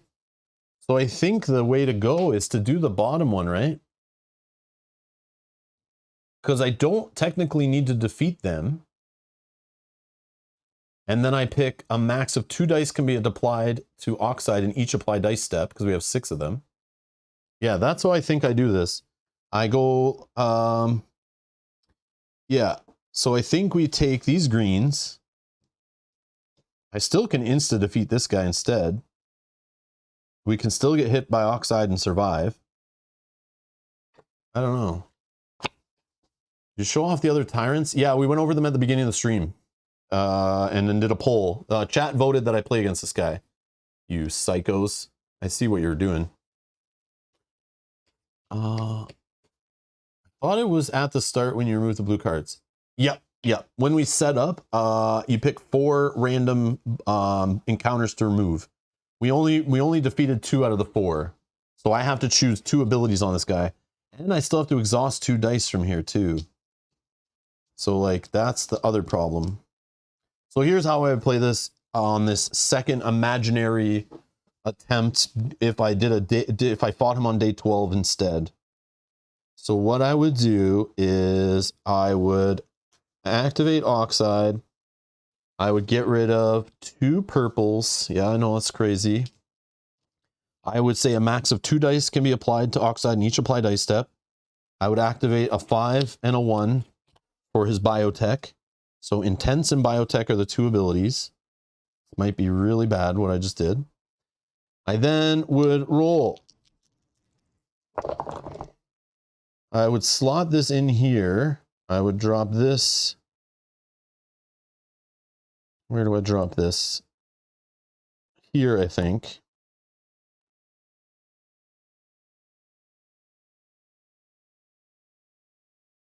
And then what I do is, oh yeah, this guy gets plus, oh no, he doesn't get any extra attack. So this guy's just have different colors. So then what I do is automatically fire this off for a backup plane extension of 4, red Minotaur, recover up to 8 dice, not including those exhausted in your backup plan. Okay, so I can't recover these ones, but I can recover this, this, this, this, and yeah, I'll recover these 8. Okay, so this is my exhausted pile. This I'm still rolling. I'm going to commit all of these because I'm allowed to now. I only have the restriction of 2 dice can be applied to this guy. And I've already have these 2 baddies. So now I got all these dice to roll. Now we're playing the game of too many bones with 1,000 dice in our mitts. This is what I've been trying to achieve the whole game. A whole mitt full of dice. Okay, here we go. Let's see what we get. Not great, but hey man, a green rolled a crit. I can't be upset. So this will defeat this guy. Oh yeah. Okay, he's defeated. All right. Now, I'm not putting any of this stuff on Oxide, but we probably could have just gone after Oxide here and killed him. But that's not how we're doing this. Oh yes, I could have easily just put these on here, all these on here, we defeat the boss, but not the point. We're gonna have some fun. I want to do some funny things. Okay, I need to defeat this guy still though. So, oh yeah, this is attempt 2, right? Yeah, this is attempt 2. Let's throw this blue. Yeah, I do want to go another round against him. I think it's funny.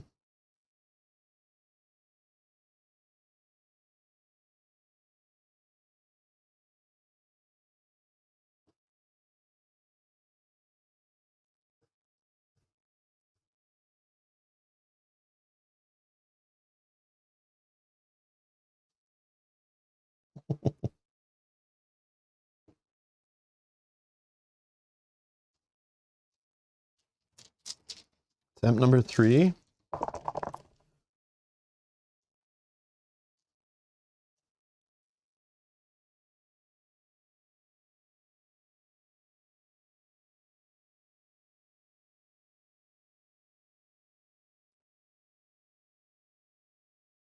Go attempt number 4.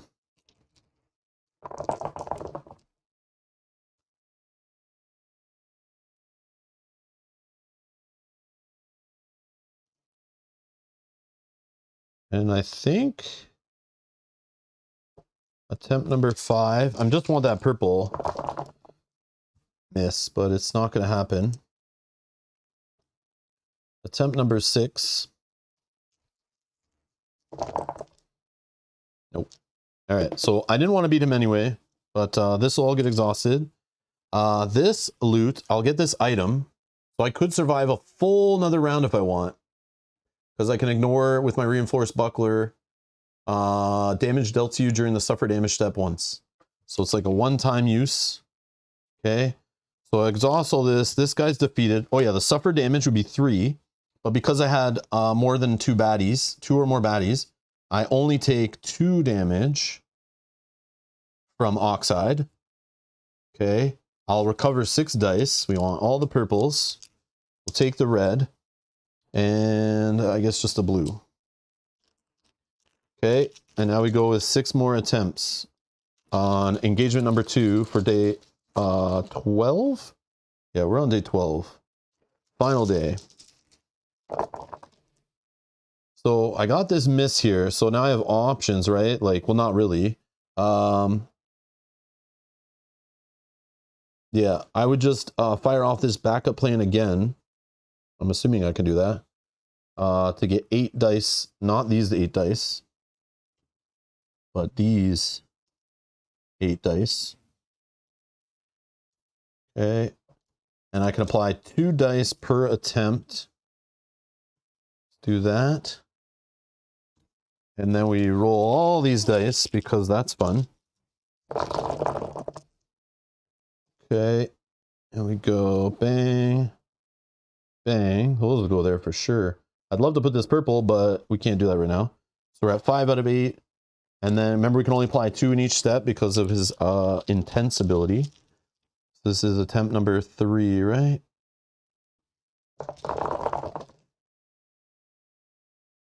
I mean, it doesn't really matter. And attempt 4. Yeah, backup plan for the win, but it took forever to work. And then we just... He dead. Bow. Yeah. So yeah, that's what I was trying to get going, was a way to recover the dice. Like I was trying to get my recovery stat up early game to stabilize, to recover, to build my pool back up. But I overcommitted early in the game too much that I kept having to overcommit as I was trying to hit my backup plan to flip to my innate and also to get enough in my backup plan for manipulating battle cues. But I scouted too much, which left my health too low. And I was rolling too small of a dice pool very early, and I should not have done that. But that's the way I play. That's the way I push it too hard early with this kind of stat line. And I was doing that in Sentinels too. So yeah, so it pays off sometimes, but it relies heavily on hopefully getting good combinations and not having to scout so much. But the most Tyrant encounters I've ever been able to remove are 3. It's hard. Like these Molnar encounters, wasting days on these. I've only unlocked Trove Loot once, and it was with an effect on another card that let me freely unlock it, because too many times I can't risk putting so many hits on here on these kind of items. And I don't feel like their abilities are really that amazing for that committal, but at least you get the dice back to your pool when you unlock it. Like, I don't know, Gadget Armor, like, anytime you reduce health, I could reduce one of these instead. That might have been okay in this playthrough, but that scares me, right? That's like, I don't really want to lower those other 2 stats that much, because those are the stats that I feel like can get you through the final stretch of the game, you know?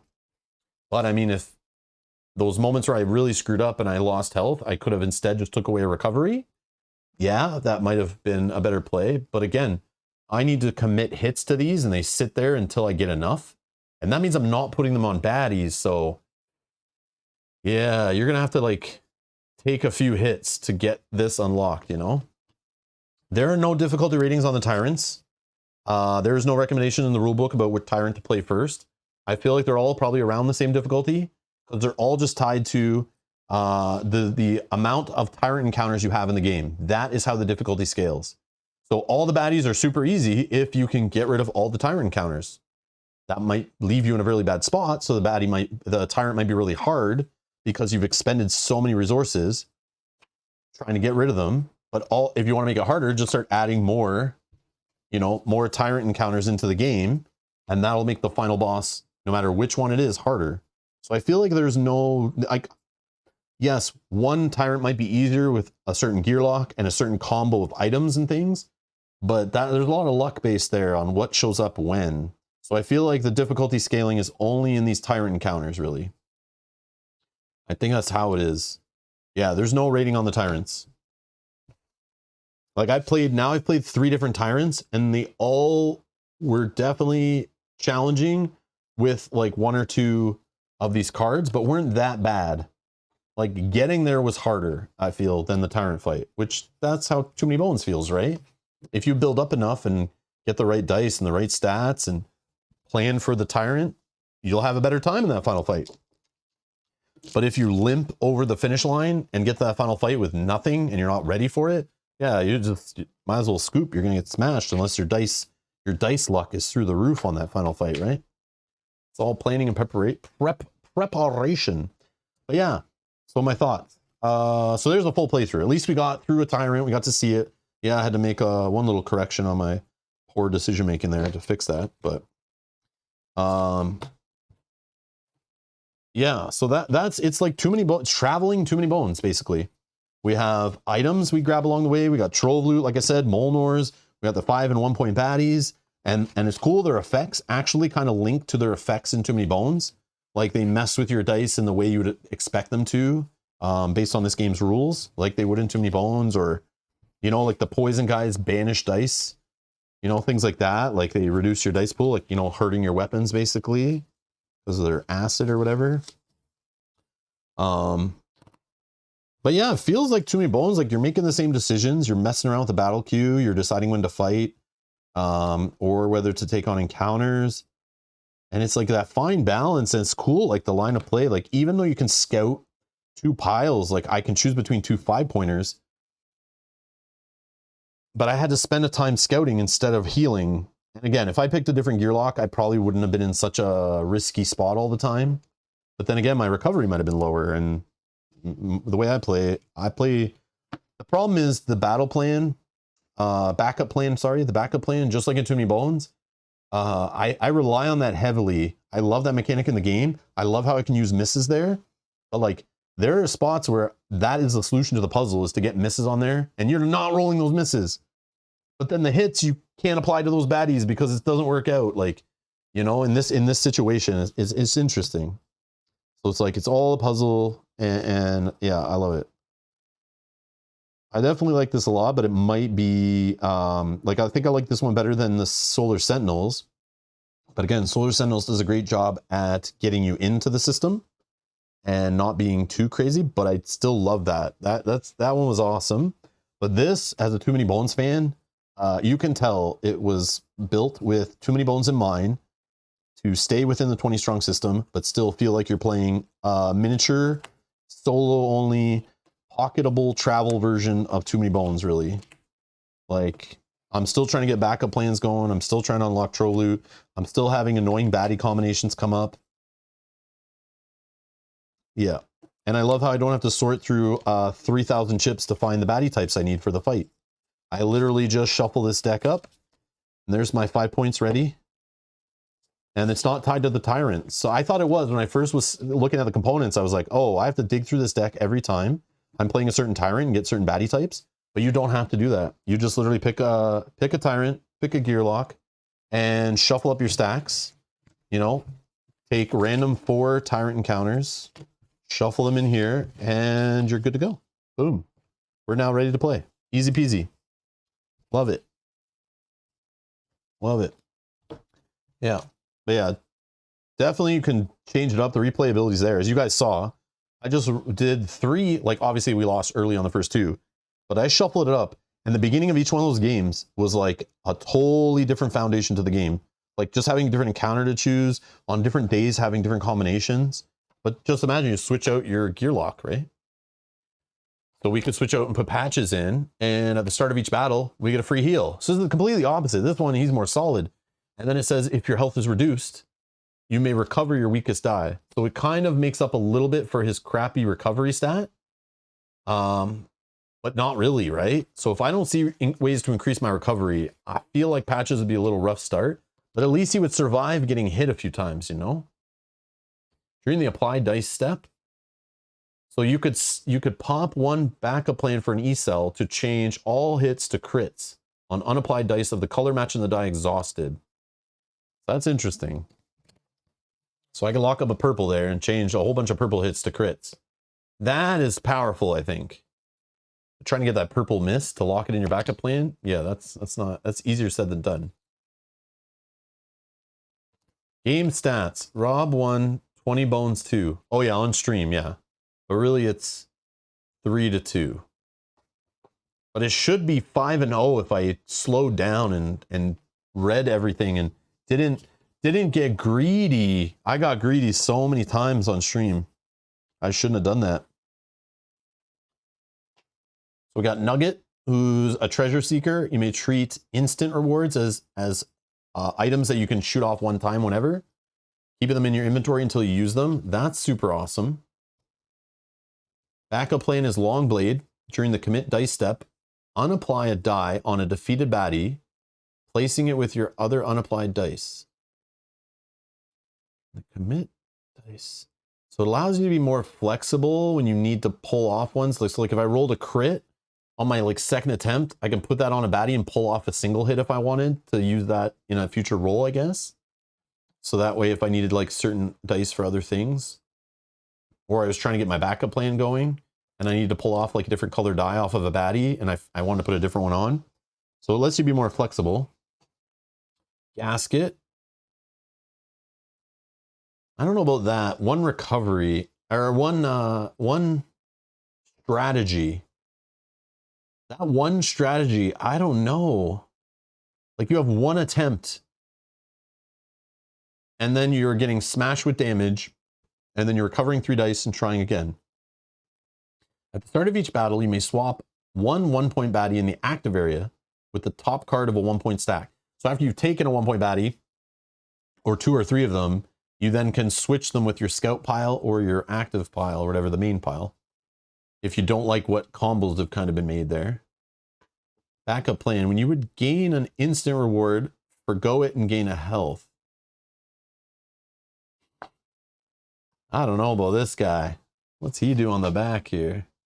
Start of each battle, you may swap a 5-point or 1-point baddie in the stack.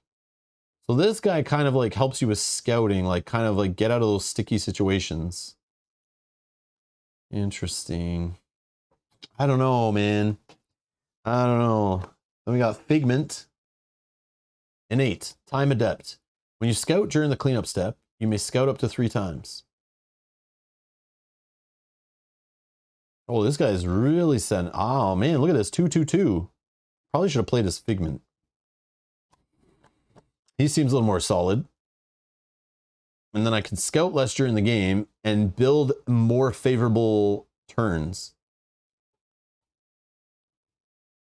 Imagine you got that item or whatever that allowed you to ignore the bad thing on Molnor encounters early in the game, and then you could just rip through the deck with this guy. Backup plan time jump. At the start of an engagement, ignore a baddie's special or after effect for that engagement. Wow. Wow. Huh. Again, I can't mess with the battle queue. I don't know, man. Ignore. Oh, look at this. Ignore the penalties for scouting Molnor encounters. When you scout during the cleanup step, you may scout up to 3 times. All right. Yeah, I should have played as Figment the way I play. Yeah, I should have played as Figment. Then we could have maybe got some more Tyrant encounters done. I mean, he starts with 2 health, so we might not want to scout that much, but when we do, it's worth it. Like, because you get to do it 3 times. But if we can get this guy on his innate side and he's a 2-3-3, yeah, Figment's the play, but I still think Duster's is better. I still think Duster's better as long as you don't need to scout in the first couple rounds, and you can just rest up. Then you build a nice foundation. But I did not have that luxury today. Yeah. All right. Any questions? Let's see. Hey, Brian. Just joined. Which one do you prefer? Too Many Bones or Solar Sentinels? Too Many Bones. But again, like I said, it might be nostalgia related. It might be because I like the Too Many Bones feel. They're both great, though. They're both great. They feel different with the way their cycles work, their turn structure works, and the way the decision and the days work and the backup plan in this one. They do feel very different. But it still feels like 20 strong. Like in both situations, they feel very similar. But yeah, they're different. Definitely different. But yeah, I don't know. I'd probably say the Too Many Bones, but again, that's just because like I love Too Many Bones. But Solar Sentinels is good. I do like it. And again, it has to be not as crazy because it is the intro deck, right? But it can be hard and still have lots of decision points and still quality. It's still good. But again, the beauty is you just get the base game. You try Solar Sentinels. If you love it, you played a bunch. Then you're like, okay, I want to take on something else. Then you look at the other decks. But again, you like, you know, they're only like $20 decks, right? So it's like, I don't know if you have to care and you just buy both. I don't know. But I personally, if I could only play one, I would pick this one. Because it's nutty. But I do like them both. I do like them both. But they're similar, like you're just trying to survive, get through a certain amount of rounds, make it to a final fight, know when to pull the trigger on that fight. Yep. Yep.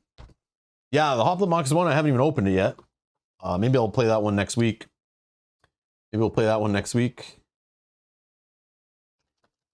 These heavy cards. Yeah, we'll check that one out. But yeah, this one is really fun. I like this one. I like it. Minion says, ask the question, does Nugget let you reuse dice? Say apply crit twice. It says unapply and place with others. Yeah, it does. It does let you redo dice, I think, because my understanding would be, I think it does, because how I think it works is, okay, so let's say I have this guy. Let's say I roll this and like these two. Okay. I apply them like this. And then with her backup plan ability, during a commit dice step, so I'm committing dice. Let's say I'm on the next step. I'm like, roll a bunch, whatever. And let's say I roll this. During the commit dice step, unapply a die on a defeated baddie. So I can't do it yet because I haven't defeated him. Let's say I did this. And then the next roll I roll. Yeah, I would spend this. Oh yeah, I don't have to put a die back. You're right. Because he's defeated. So yeah, then I could take this back. Spend that, take this back. And then start, you know, fighting other baddies or whatever. You know. I'll just keep rolling, you know. So yeah, sorry. I misunderstood that. I thought it was allowing me to trade dice, but I forgot it's on defeated. So if they're already defeated, they're going to get cleaned up later anyway. So it just allows me to reuse a die. So yes, that is pretty good actually.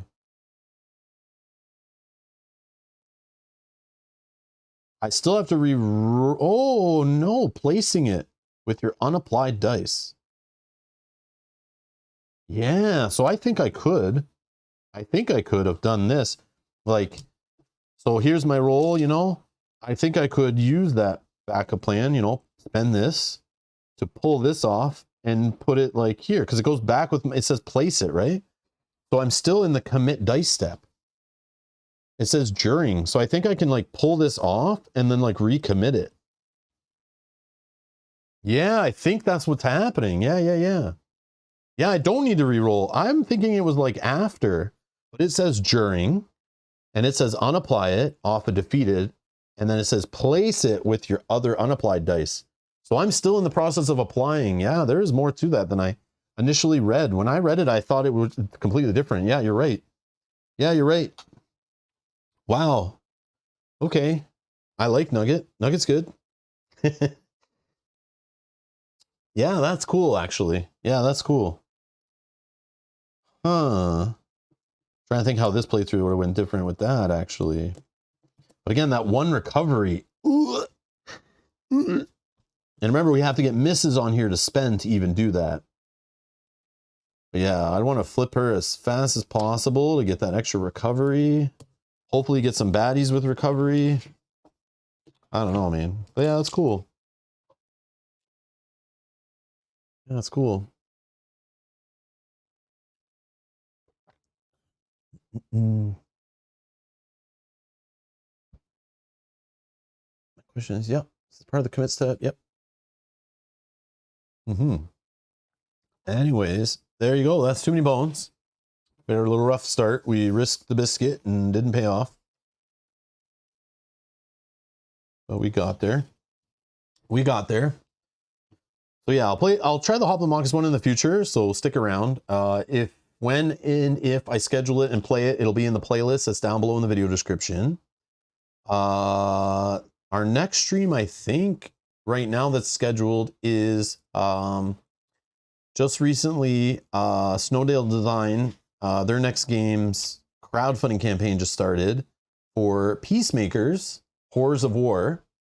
If anyone's been around for a while, you maybe have seen us. We played the whole campaign on stream for the Dawn of the Peacemakers, which was a game we really liked from Snowdale Design, but that is out of print. And what they learned from that game, they've improved this new game, and they've come out with like a new version called Peacemakers Horrors of War, which is not a campaign game. It's just scenarios, so that's interesting. So we have a copy of it, and we're gonna play it on stream on Sunday. So if you're interested in that and you want to see how that plays, come and join us for that. I've not played it yet, so I can't comment, but yeah. Brian, no new news. The last thing I know is Sakabra was in here like a month ago saying like he emailed the distribution guys. They said the dice tray was like the dice tower was delaying. All the orders with the dice towers are literally not able to ship. And I know mine has a dice tower in it. And he said they would be shipping out hopefully like that next week. That was like 3 or 4 weeks ago. I haven't heard anything. And I don't know. I have no idea. So no, I have no idea. I just keep looking outside every day. I keep checking my email. I don't have any shipping notifications. I have no idea. So I don't know. Hopefully soon, but yeah, no shortages of games to play. So it's like, I'm okay not having it. Yeah, definitely do not have a shortage of games to play in the amount of time I have. But yeah, I don't know, guys. I just stick around. I'll play it at some point on the channel, but I don't know when, unfortunately. That's the problem. Like I went against what I usually say is like, just buy like the base thing. I usually do minimum pledges, but the problem is I went gameplay crazy. If I just had ordered the gameplay only pledge and didn't add on the mats and the dice tower and all that fluff, I would have had my game already, unfortunately. But then I wouldn't have the nice dice tower and I wouldn't have the mats. So I don't know. But again, I don't need it. That's the thing. Like, that's how I don't care how long it really takes. It's just the only issue is you guys keep asking for it. If I didn't have a channel, I wouldn't care at all. But the fact that I constantly get comments on unrelated videos going, why haven't you played Unbreakable yet? And it's like, I also made the mistake of declining a review copy for it because I already bought my own copy and I thought I would have had it in time. So that's on me too, for not just taking the base copy to play it on stream for you guys. So then I could have at least played it once or twice on stream and then you guys could see that. And then I would just wait till I get my copy to play a bunch of the gear locks and stuff. But it'll still be a great game when it arrives. It's not going to change that. So it doesn't really matter when I play it. It's still going to be the same game. So, and maybe there'll even be more FAQ entries and stuff. So I will struggle less when I'm trying to figure out how the game works and if there's any misprints or anything. So yeah, that's where it's at. So I don't know. Yeah. No idea. Chris, thank you for subscribing, by the way. Thank you so much. Sorry I missed that, if that popped. So sorry. But yeah.